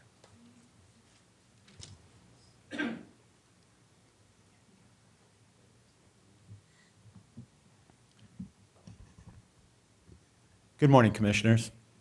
My name is Bill Ware, 14754 Southeast Wyest Avenue, Damascus, Oregon. Last week, I testified concerning the coding error from TriMet concerning Commissioner Bernard's property. And at that time, I felt that this was really a reflection of gross incompetence by TriMet and requested that there be a consensus of the commission to send to TriMet a demand that those two employees be removed and an outside forensic audit be done on that department. So when we're looking at something like a coding error and this explanation of it's a dynamic process and we made a mistake in this case, I felt it was kind of, in addition to the mistake itself, it was a real cavalier attitude in which it is addressed, and we don't know what the results of that will be. So the average citizen doesn't have the power that Mr. Bernard has to get a 24-hour explanation.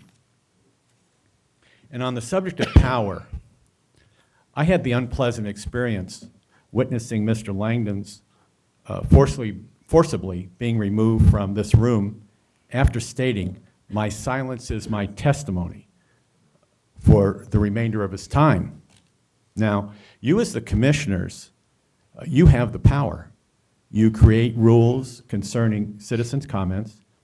You create rules concerning silence on your part, or to have a give and take with citizens.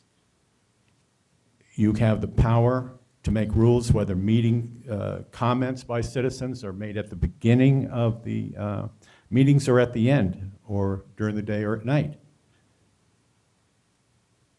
Now, rules are arbitrary, and they can change on the fly, as we know, as what happened with the 86 and 88 measures.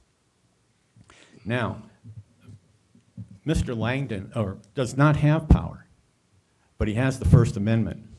I would suggest that the commissioners Google the words silent protest to see how it is used across the country as recently as today's headlines. Thank you.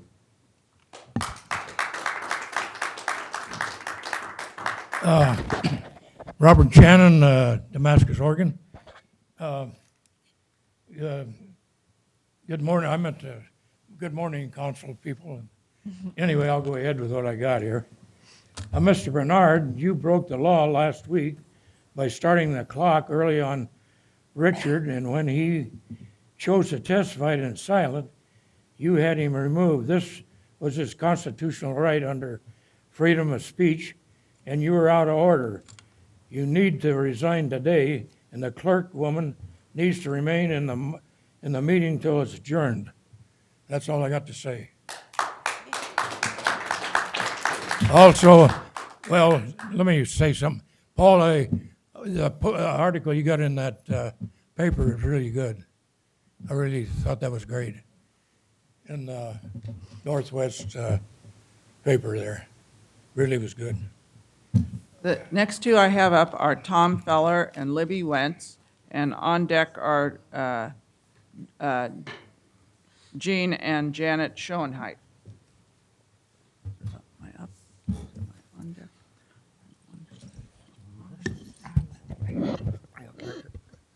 Who would you prefer going? Okay. Good morning, and thank you, Madam Chair and Commissioners, for allowing me this opportunity to speak. My name is Libby Wentz, and I'm from Gladstone, Oregon. I have my address on record. I'm always skeptical of timelines when government agencies produce them. I was curious when I read the timeline included with the materials regarding NCPRD and TriMet IGA. I was lucky enough that I was able to attend the Tuesday meeting and get to hear a representative of North Clackamas Parks explain the dates were actually non-recorded discussions and unwritten agreements between the county and TriMet. The plans had been made quietly and long enough ago so that the groundwork could be laid just in time to spring the news onto the Clackamas residents that nearly a mile of land along McLaughlin was transferred to TriMet, so typical rules and codes could be avoided. I was curious when the push to expand the Clackamas Commission from 3 to 5 happened also. And thinking about the survey that happened, I actually was called for that survey when they were wondering about 3 to 5. And I was against it because I had a feeling there's probably agenda. And after seeing the 2 people that were appointed, I believe there was an agenda, and the agenda was to appoint 2 ardent TriMet supporters. Similar to the curiosity that was raised when the commissioner keeps repeating it's only a potential conflict of interest over and over. And for some reason, Shakespeare keeps running through my mind. I don't know exactly how it goes because I always cliff noted Shakespeare in college, but something about protesting too much. I resent the attitude of the commission that the people cannot understand the importance of an issue which is not being fully disclosed. And I don't even think that you, the commissioners, fully understand what the agenda is. I've got to add one more thing to something someone said about the boundaries of the United States not going past Mississippi if it were as it is today. I find it very offensive to compare politicians from the 2000s to the founding fathers we had and our early representatives. That's all. Thank you. Morning, Tom Fuller, Oak Grove. I want to make 2 points today. One was on the public meeting last week and on light rail. I know that the commissioners are working on improving meetings and structure, and I applaud that, and I think we really need to do that because last week, to me, was appalling. Things got out of hand. There was a lot of folks in the audience who were disrespectful, disingenuous, disgruntled, disorderly, belligerent, and obviously very angry. And somehow we need to deal with those kinds of emotions in an appropriate way. But I was just thinking, what if a classroom of kids would have been here? What would they have thought? If our grandkids or children were here, would they have been proud of us? Was our behavior appropriate during those meetings? I don't think so. I think we can do a lot better as citizens. Help the commissioners, help our county. 2 suggestions. One is, I think the best way to get your point across anytime is civilly. And secondly, I'd sure encourage folks to stay to the end because the commissioners, as they concluded last week, addressed many of the citizens' concerns, criticisms, attacks, and I thought it was very interesting. I know there's not that time for dialogue during the citizen comment period, but a lot of those concerns that you were asking about were heard at the end of that meeting. Second thing is light rail, and pretty much I'm repeating things that other people have said, so I'll try to be brief. But I think if light rail were to come to a vote, and I'd appreciate a vote too, but it should have happened a long, long time ago, not at the 11th hour. You can't try to stop a project after all this design and work has been done. It's wasteful. Developers don't want to work with anybody that runs projects like that, where you can pull the plug at the last second. They'd bail out of Clackamas County, and it would put us at a big disadvantage. We've all heard in the past that businesses along McLaughlin are dying. I was one of those dying businesses 30 years ago. Nothing's improved. Our icons in the area, the Bomber, the Elks Club, are in significant disrepair. I want a new icon there, light rail. I wasn't originally in favor of it, but as I studied it over time, I am in favor of it now. We need a new life. We need to jumpstart the area. I think we can do it appropriately. Safety and security have been an issue, but with good planning and neighborhood investment in that project, just like we've done on the trolley trail, I think we can allay those concerns. Last night at I'm running out of time. I think it's cost effective. Next time. Thank you. Thank you for coming.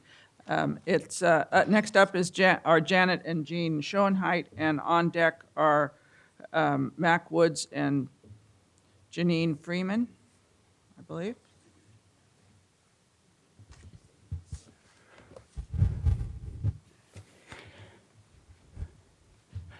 I am Janet Schoenheit, and you know where I live. It's on record in the Oak Grove area. The current mayor of the city of Milwaukee has recused himself from voting on light rail because he has employment with TriMet. He recognizes that that was the honorable thing to do, and I applaud him. I wish that Commissioner Bernard would do the honorable thing because he has been repeatedly asked to recuse himself about voting on light rail. And he has stated that even though he owns multiple properties, that he has worked over the years to promote light rail for, and that he says that he will not probably profit from those properties' values, that he cannot know that. And the important point is that he would be affected by light rail coming into his properties. And therefore, he needs to recuse himself. And because he has repeatedly said that he will not, I ask for him to resign from his position as commissioner. Thank you.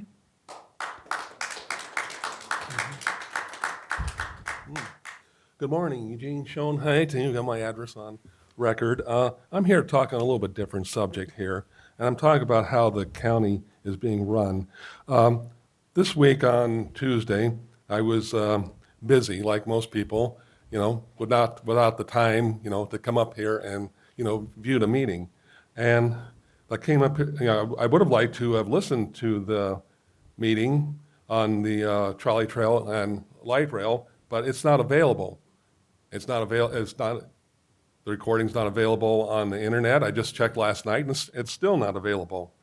And, today's my time that I can actually come up and speak, but here you have a meeting, and, how can you have a public meeting if the public can't listen to it? One thing affects the other, and basically you're infringing on my time to speak about it, yet I have no information about the meeting to speak on. So what am I to do here? And, basically you're blocking my public comment at this meeting because, you're not posting this properly.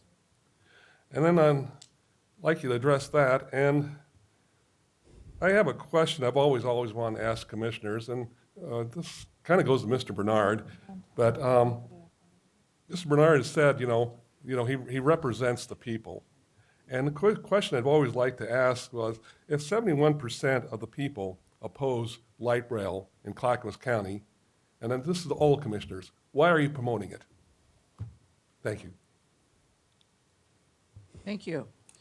The next two I have up are Mac Woods and Janine Freeman. And on deck are Yvonne Lazarus and Jerry Johnson. May I ask a question?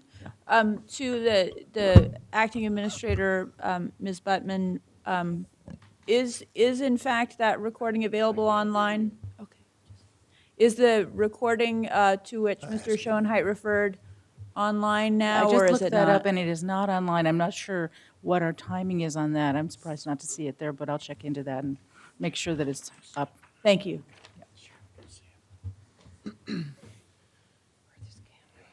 I have no intentions of being disrespectful to anyone.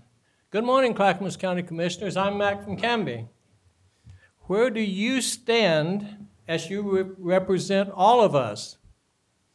I have Webster's dictionary at home. It's full of word definitions, descriptions, and use of words. Some words can be misunderstood and misdirected by many. Did you know that you don't know what you don't know? I've heard one word used powerfully lately, some words such as respect, respected, respecting. They have particular detailed points of use that differ in some respect. Inquiries with respect differ by its uses as noun, verb, adverb, adjective, parts of speech. You should know that. And it may be misunderstood as you, Ms. Lehan, sometimes express. Respect is a two-way street, to us, from you, and vice versa. When used as power to control, it can be disrespectful to others. Respect is the proper acceptance to the flag, and respect for the elderly is more deserving for their past accomplishments. Respect or sympathy for the dying or dead is proper too. As for myself, respect can only be earned by me, no one else. I do respect and honor our flag, the Constitution, and the patriotic men and women who has given their all for the freedom we still have. Respect can never be demanded by me or anyone else. It can only be earned, and that includes commissioners. It seems like the big problem here is simple communications by some who isn't interested in the betterment of all in this county.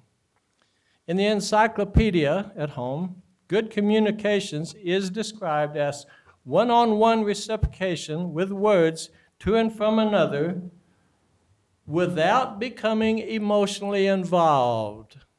Good communications must be accurate, truthful, honest, and loyal without deceit, with true facts. Respect means fairness to others, allowing sufficient time to be heard and understood, respecting the elderly with merit, and also to the hearing impaired, like Miss Sylvia, the 90-year-old lady that they took her property away. Now you know what you don't know. You know what ambiguous means? Let's get real. Let's get truthful. Let's quit playing games. Thank you.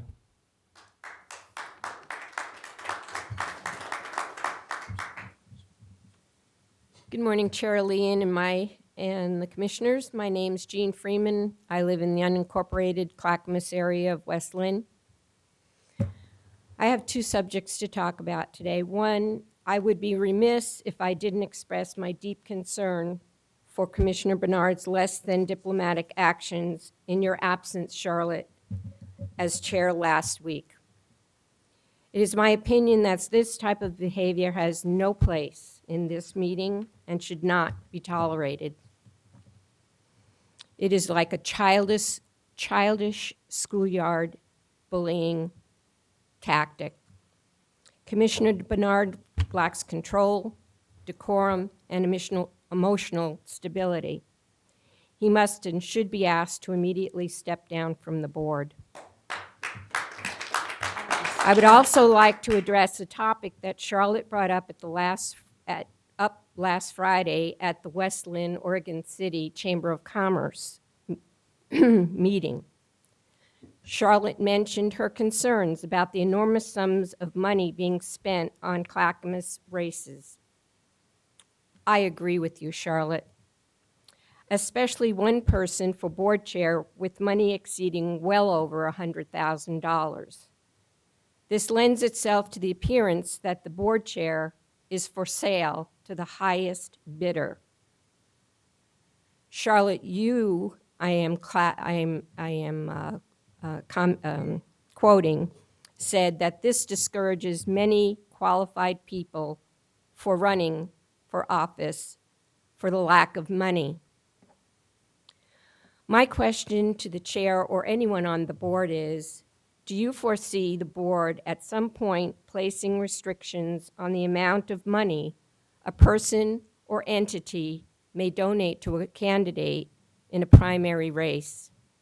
I think that's an important position to take and to address, because it has taken away many people's ability to run for a race because they can't afford to. Thank you.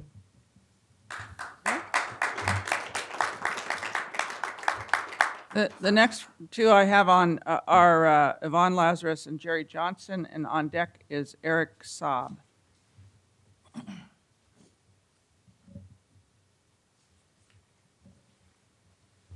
Good morning. I'm Yvonne Lazarus, and I live in Oak Grove, Milwaukee area.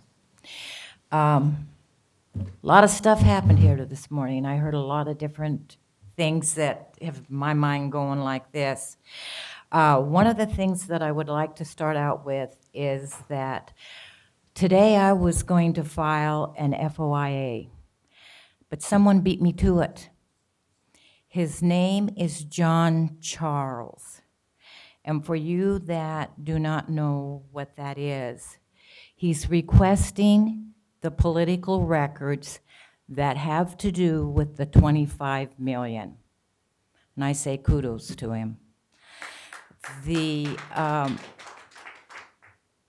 next thing that I would like to speak about is it is not true that Commissioner Savas has not stand up before this board and asked to have the vote on light rail put on the ballot. He was stonewalled each time he did it. I know because I was sitting in the room when it happened. I know because I asked him to do it. I know that the last time I asked him to do it, he felt disheartened and he said, this is ridiculous. There's no reason for me to ask for it because it isn't going to happen. So I want everyone to know that he does believe in the vote. And I have my own personal reasons for saying this, and the people know. The next thing I want to talk about is an organizational chart. That's a chart that they have here in this county that shows the different departments. And I want everyone to see what's at the top of this list. It is voters. The point that I'm getting across here is if the head departments, not only the commissioners, all of the head departments, if they would listen to the people, we probably wouldn't be where we're at. And finally, I want to speak about Mr. Bernard's conduct at the last meeting. I've asked Mr. Bernard to step down several times to recuse himself. He, at the end of the meeting, called us bullies. That isn't true. We're not bullies. I believe now you should resign also. Thank you.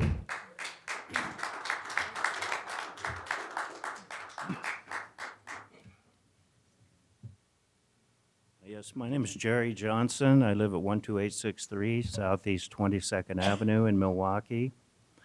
And what I'd like to do is thank everyone for having those meetings on Wednesday later in the day, where there can be more back and forth because, what? Because I think there may be a gap developing between the government and the people. I'm not the first one to mention that. George Washington mentioned that in 1798 on October 24th. He said that the two revolutionary groups in this country were trying to overthrow the U.S. government by creating a gap between the government and the people. These were the Illuminati and the Jacobins. You can find out a lot of information on them. But it worries me that a gap might develop. People might be distracted away from the loyalty to the public. And so I'm just saying that I think the Wednesday meetings will be a great help to make sure that the gap doesn't develop.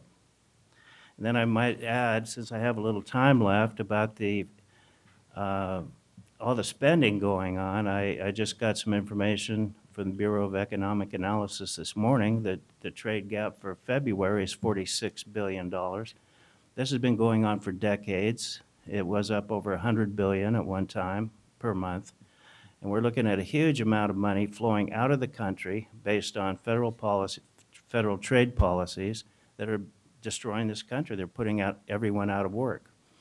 And yet the federal government continues to provide money. They're $15 trillion in debt now. I remember when Argentina went broke, the first thing they did, they took everybody's savings accounts away from them. And the next thing they did is they went after everybody's retirement plan. So those will probably be, I know they're already talking about taking people's retirement plans away from them right now. So, you know, with all this spending, there just has to be some kind of control on it. And I think when the governments or local governments are finding so much that has to be done, you have to go to the federal government for money. It's just creating a huge problem. And I think we're going to see the federal government going bankrupt here very soon. They talked about devaluing the dollar this year. That could be as much as 40%. So we're going to see some huge problems, and it's all due to spending, and you know, somebody's got to get control of it. The federal government's not going to do it, that's for sure.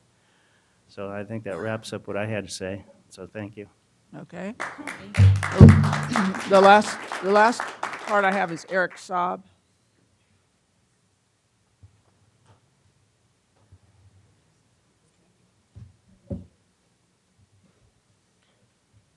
Good morning. My name is Eric Saab. I live at 707 Jackson Street in Oregon City. I'm here today not because I don't have anything better to do, but because I believe if I don't watch my government, you guys are going to continue doing what you're doing, and I hope to stop that. I learned a little bit today, not having attended meetings for a couple months now, but one, I'm not here to lobby for anything. I don't ask you guys to do anything for me. Perhaps you guys would like me more if I did, since you guys love giving away money. But this county just seems anti-liberty and anti-prosperity, which is maybe why I hate it, because those are the two things I stand for. I moved a business to Clark County because it's a like business. I'm planning on moving there. Maybe I'll stay. I was raised in Clackamas County, who knows.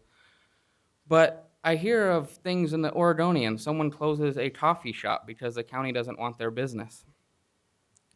You have landowners and investors who can't be here. You have a party that 5 of you are sitting above me, looking down on me. You're my servants, and I'm looking up at you. I find that ironic. I don't know how to begin in 3 minutes worth of time to even address anything. The only way this county commission could be worse is with the addition of Dave Hunt and Martha Schrader, who increased state budget 50% on the legislatively approved budget when Dave Hunt was the Speaker of the House. They cut funding for schools. They cut funding for public safety. You have people here this morning speaking of domestic violence, of sexual assault, and you have a deputy who could be solving and preventing crime take somebody out of this room for exercising free speech. You have a sheriff's levy because the county commission won't properly fund the sheriff's office. I mean, I really do not know where to start.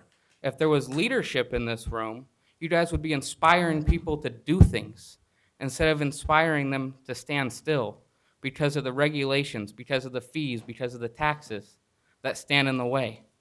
If I want to do something, the government's in my pocket every way. You have to do it this way. You have to do it that way. You can't do this. A couple nights ago, I was at a shareholder meeting for a client of mine, privately held company. What are they talking about? Well, we can't do this because of the government's in our way here. There's no federal law, but the FAA says we haven't made rules yet. Now, this commission has nothing to do with the FAA. However, you are following the same footprint of bureaucracy. And in 3 minutes, I guess I just whined and vented, but I just wish we had more leadership on this board. Thank you.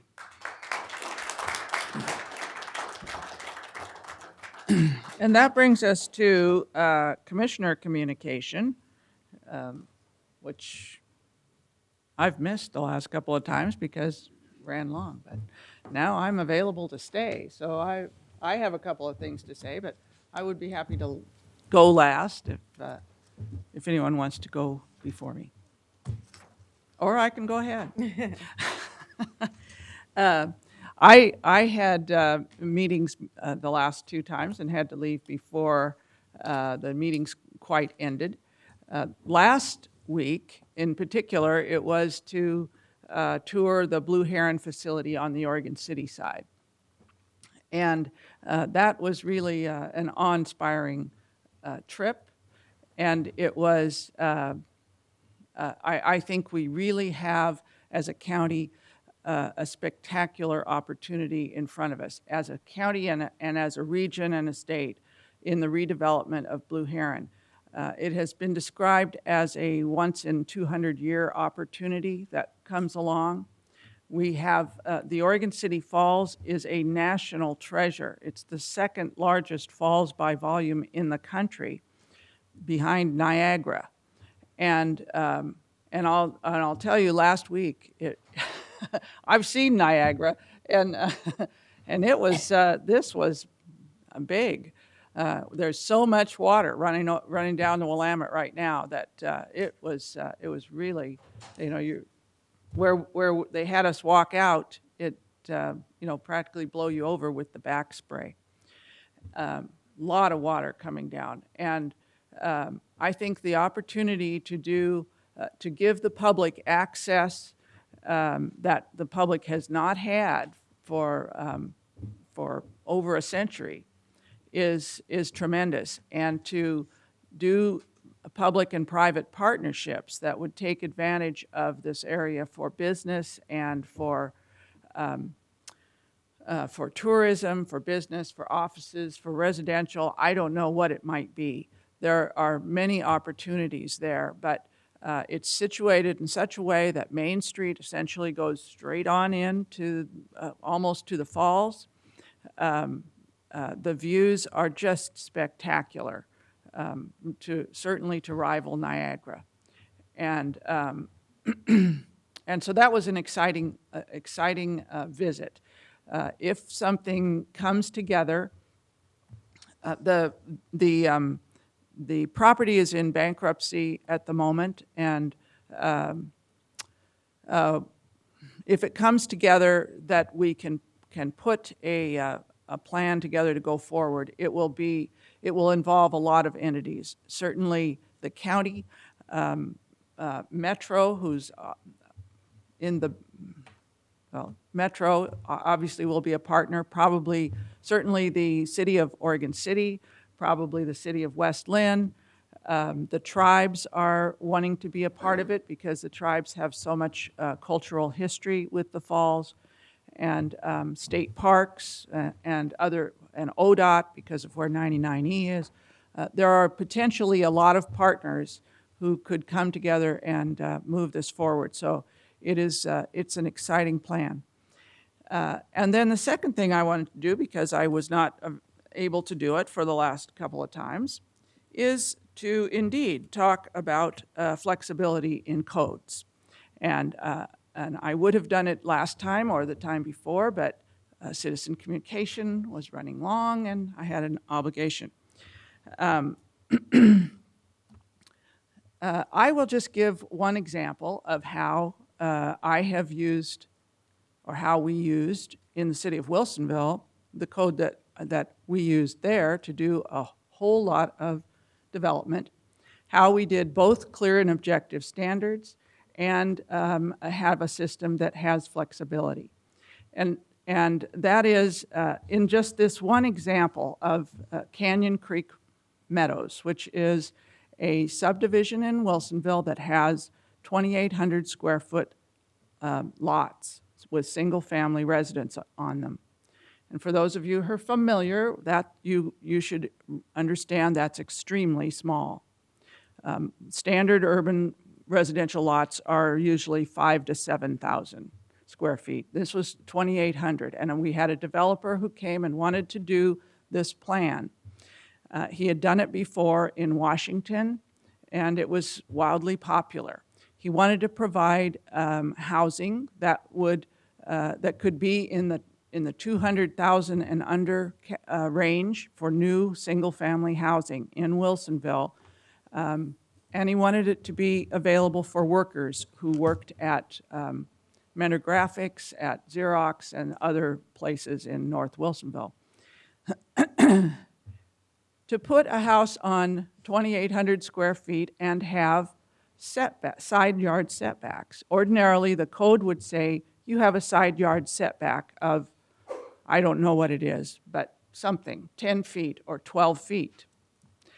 And the reason that you have a side yard setback is are a number of things. One is separation and privacy. One is fire. When you're talking about wood frame facilities, you want them separated because of fire.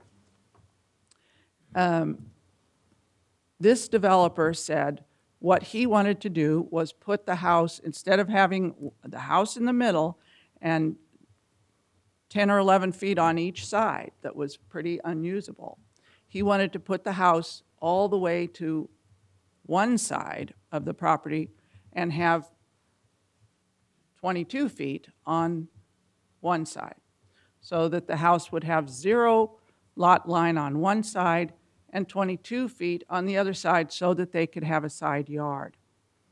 And in the process that Wilsonville uses, which is a variance-based process, they can, a developer can come to the city and say, we want to do it not with 10-foot or 11-foot setbacks on the side yard.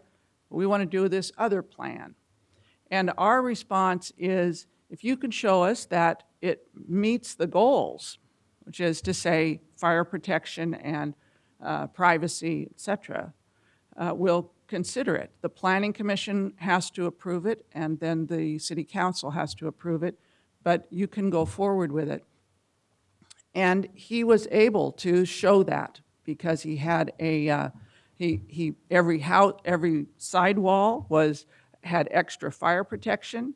It did not have, every sidewall that faced the neighboring house face, it didn't have windows, or it only had tall, high-up windows. So he addressed the privacy issue, he addressed the fire spreading issue, and it was the consideration of the Planning Commission that he was meeting the spirit of what setbacks were about. And so he was granted a variance. And that was, it was a kind of product that we were not used to building, but it was a new product and one that he could make a case that we needed to be able to offer to the marketplace. And that's what we did. And in fact, that development ended up having 14 variances on everything from sidewalks to the alleys that were in the back and a number of other things. But 14 variances, that's the most we ever did. And it meant that well, anyway, that's how that worked. We gave them 14 variances, and that development had won the Governor's Award. It won planning awards, on the West Coast, and has been and sold out almost immediately. It was very popular, remains very popular and attractive today for a kind of niche housing that we previously weren't providing. And yet we didn't change the code. So the code remains at 11 feet on side yard setbacks. But if you have a case to make, we want to be able to respond to the market, and that's how we build the flexibility in, so that can happen. So that's how I think of finding that path between saying yes, you absolutely you can proceed, because the code says you can go forward with a 5,000 square foot yard and, lot and 11-foot setbacks. But we also say, if you have something different, then you come and show us why it works in this case, and we'll consider it. And it's not a single person, it's the whole Planning Commission, the whole City Council. And that's where we ended up on that. So just wanted to explain about flexibility. I have done it for many years. With that, Commissioner Davis. Sure, I'll go ahead and start.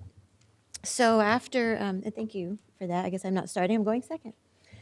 So after last week's commission meeting, I went home and reread Henry David Thoreau's On Civil Disobedience. And if anybody hasn't read that, it's something I keep in my, on my nightstand. And what I like about that is it really is very grounding for me in the role that I'm at to remind myself about the role of the public in holding its government accountable. And I'm delighted to see so many people out here today speaking with us on a range of issues, from the courage of women coming forward to share their horrific stories of domestic violence, to people with their concern about the future of the county, to kudos for our staff for helping to walk through getting federal funds for projects that are really important to our community. So keep coming, keep sharing with us. I continue to be committed to try to find a way for us to have our meetings regularly in the evening. I know that in Washington County, they do, I think it's the third Tuesday of every month, they have their regularly held county commission meeting in the evening. And I really would like to see us get to that point to allow more people to be able to come and continue my commitment to the first Wednesday of the month meetings, the more informal forums. So, I just can't emphasize enough how important the communication is, and the two-way communication, and to continue to do that. It is very, very helpful. So I'm going to switch gears just for a moment. I want to talk about something I did on Monday that I would encourage all of you to sign up for if you haven't, or be more aware of that. And I'm going to put on my my Meals on Wheels hat, because on Monday I delivered Meals on Wheels through the Milwaukee Center. And there are 10 locations across the county that provide this service. If you ever want to get up close and personal with the face of need in our county, Meals on Wheels is that service. At the Milwaukee Center alone, there are 15 routes every day, and each of those routes have a different driver. So for every week, there are 200 volunteer drivers that are serving meals in the lunchtime hours. They serve 200 hot meals every day, and on Thursdays and Fridays, they deliver frozen meals over the weekend for people that need that over the weekend.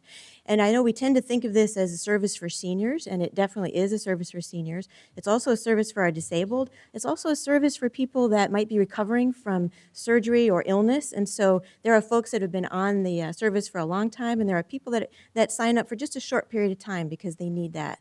They need that. That gap filled. So you'll see on the screen a list of all the different meal service centers. It can be a very nominal commitment, and I have made a pledge to go ahead and do once a month. It's about 2 to 3 hours a month is all it is, and I pledge to make my way through all of the centers throughout the year. So I'll be doing Meals on Wheels once a month through every center throughout the year. And I really encourage you to do that too. I think that when we think about taking on more volunteer service, we think, oh my gosh, where are we going to find the time? But honestly, 2 or 3 hours once a month for this need isn't so much to ask. So I encourage you to look up the center that's close to you and sign up. Thanks.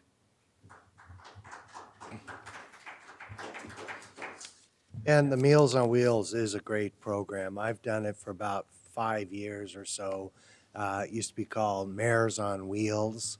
So every year, mayors would volunteer and go out and serve meals. It's great because a lot of those folks don't have anybody checking on them. And actually, a couple years ago, went into a home and found somebody in need and was able to address their concerns. A couple of things. First thing, I'm trying to figure out what we would be voting on that I would want to recuse myself in Clackamas County, since while I do own property in Clackamas County, I don't own any near the light rail project. The mayor should have recused himself. He actually works for TriMet. I do not work for TriMet, even though I'd love to get what they get paid in some circumstances. The 24-hour turnaround on the error, I actually found out about that when somebody called me, and I actually looked online and found that out. I was actually somewhat disappointed in the fact that TriMet didn't call me and tell me there was an error. But you know, they're busy folks. I've actually ran, when I ran for mayor, I supported light rail. That was in 2000. And I've always supported light rail. I actually ran 2 more times.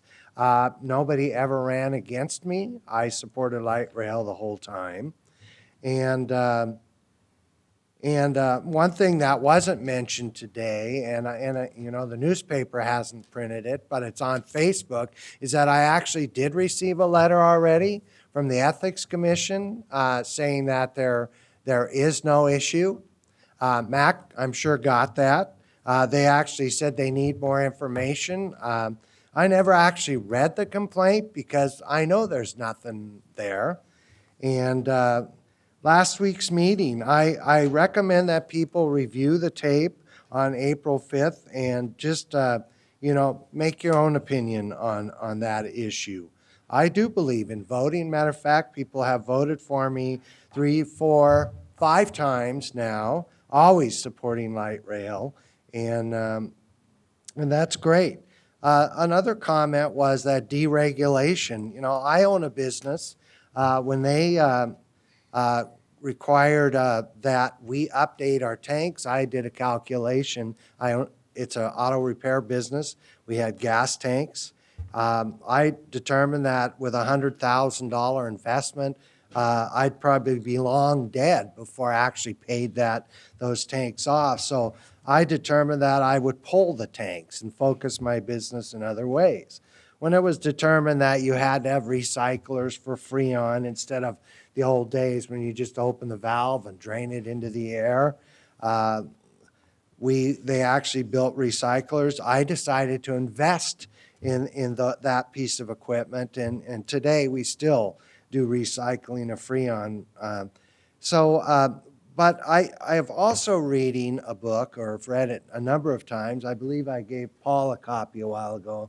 I know you're busy, and you might someday have an opportunity to read The Devils Are Already Here, which is about banking deregulation. And in a lot of cases, there was an argument that it shouldn't be required that somebody actually had to be able to repay the loan in order to get the loan. It was deregulated so much that you didn't have to actually prove that you could pay the loan. Matter of fact, it was just, you know, you go to the bank and you say, well, you know, I make $110,000 a year. I think I can pay the loan. That's how bad it got. And because of that today, a lot of people have lost their homes. And a lot of people invested in investments in homes they probably shouldn't have. I guess that's really all, except that, you know, I didn't appreciate the meeting on the 5th. I was ashamed for all of us, and I'm ashamed that I had to do what I did, and I hope that people will take a look at that tape and really watch how that was handled, and whether you think it was handled wrong or right, please take a look at it. And I don't know if I said this already. Oh, I did. We're not voting. I can't for life me see what I'm voting on, and I've always declared my potential conflict of interest. And you could say you know, that the mayor of Milwaukee working for TriMet actually did have a conflict of interest, and I appreciate that Jeremy Ferguson did recuse himself from that vote. Anyway, so thank you. Okay, continuing on along. All right. Would you make this announcement, Dan? Because I forgot about the library. Oh, 'cause you want to make it, or? Sure. Or I Go can ahead, make you it. can go ahead. You go ahead, and I'll make it at the end. All right. Well, there are plenty of things that we aren't all on the same page on in our community, and we know that. I think a lot of us, judging from the applause and even the audience response today, a lot of us hold as a really core value helping people who are very fragile be safe and be healthy and be secure. And to that end, today is a very happy day. In addition to the fact that these wonderful people had the guts to get up here and, despite language barriers, testify about something they saw as a deep need in our community, there's another really positive thing happening today, and that is the Sunnyside Health and Wellness Clinic is opening formally today, and that clinic will offer mental health services, physical health services, and in a few months also add some dental care services so that a swath of people who have a pretty hard time getting to the Oregon City Clinic, but who may have no insurance or may have Oregon Health Plan or some other real barriers to getting access to a doctor's visit, can get a doctor's care without having to do the very most painful thing, not seeing a doctor when you really need one and you're really in pain, or the very most expensive thing, waiting until you're in really dire straits and then going to the emergency room where care is really expensive to deliver. So today, after a year or so of planning, this clinic is going to open. When it's at full capacity, we believe it will serve 10,000 people a year and be largely funded by money that we wouldn't otherwise have access to, and that is Medicare money, Oregon Health Plan money, and sources like that, and we're going to do some cost savings to help pay for it too. And the other exciting thing is earlier this month, we started, haven't yet had the formal opening, but started running the Centerstone Clinic, which is a mental health crisis center for people who are experiencing a mental health problem but don't need to go to the emergency room, don't need to go to a jail holding cell, but they need some help to regroup, stabilize, have a doctor's checkup, get some counseling. And that program has also opened. It's going to serve a lot of people in our community and help them hold things together so they can be safe and they can be stronger and try to make sure that we're all taking care of ourselves and one another. And so are we disagreeing about some stuff? We sure are, but we're also working together on some good stuff. And so let's take a moment to celebrate those two positive things. Thanks. Okay. Well, I just want to thank the members of the audience who spoke here today and thank Commissioner Lehan and others for their civility today and their control. I think as I reflect back on last week, I spent a lot of time thinking about it. I played the tape back several times, and I just thought about the situation, and I just remembered back that we lead by example, and I think that we need to take the high road, and if we expect a certain level of treatment, that we treat others the same way we expect to be treated, and for the most part, most of the time we win, but not always. So I appreciate that today we allowed people to speak. We didn't interrupt anyone while they spoke, and we just allowed a reasonable process for people to have their opportunity to speak. And I also appreciate a number of people that came here to speak about some of the issues and concerns that require funding and require attention. And I know that since I've been here the last 15 months, I've advocated for better strategic planning, or really an in-depth strategic planning and a prioritization. And prioritization really isn't not always really what's at the top of your list, what's the most important, but in the economic times we have today, especially this year, we now have a year where we don't expect any new money, any new revenues. We're really seeing a minus number. So I get to make my point more than ever. It's the best case yet, or the best year yet to make this case, is that if we're going to prioritize things above others, we got to figure out what we're going to sacrifice. So when someone says we need $300,000 for this, or we need X for this, we think this is a priority, we need to determine at the same hand, if we're going to give with one, where are we going to take with the other? Where is that compromise going to be? And we haven't established where our low priorities are and what our compromises are going to be. And that's really important, especially, we're in the next 2 or 3 months, we're going to finish our budget. And we haven't really determined what's going to be compromised. And I think we really need to take a hard look and establish that. We've got very important things like public safety. We hear about domestic violence, children in need, the condition of the roads. We have other issues like light rail. $25 million, that's approximately $1.8 million per year out of our general fund. When that urban renewal district is closed in 2013. So I think we need to not stop looking at things in isolation when we look at budgetary needs, but look at what we're in a compromise and have a real serious discussion. Is that I'm asking for this. but I think we should compromise this. Because, you know what, it's a shell game of sorts, in the sense that we need to really be transparent about, if we're going to give more here, we're going to take from here. I made my case, but I think I'm asking my fellow commissioners to take a hard look at understanding that when we make a proposal, we ask ourselves where it's going to come from.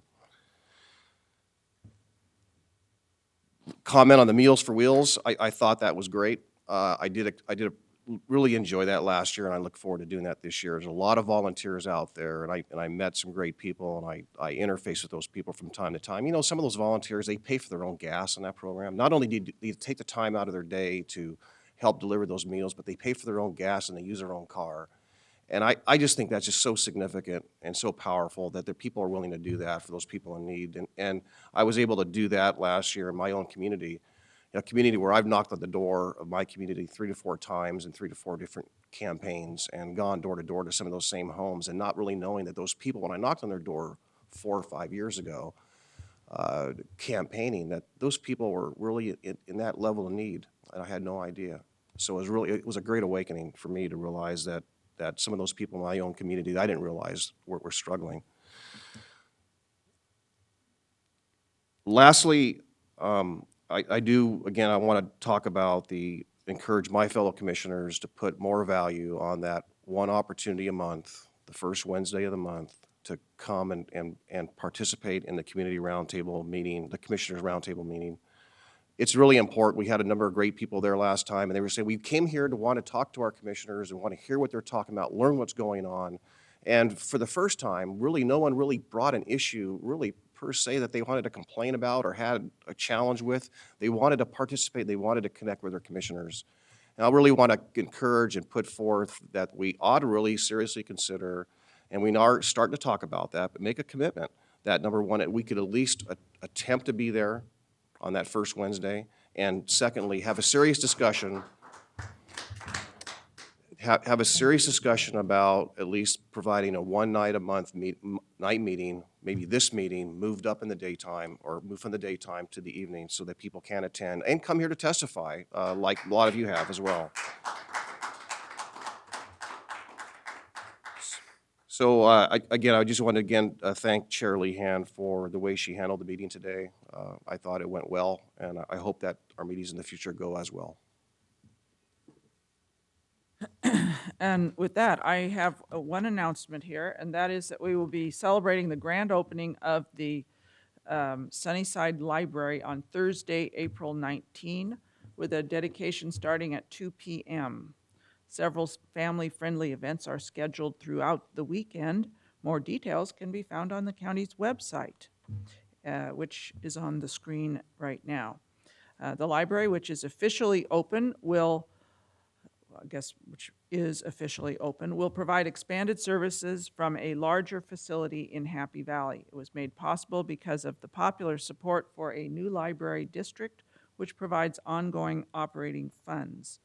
And the address is on the screen, but in case you're not seeing the screen, the address is 13793 Southeast Sebin Parkway.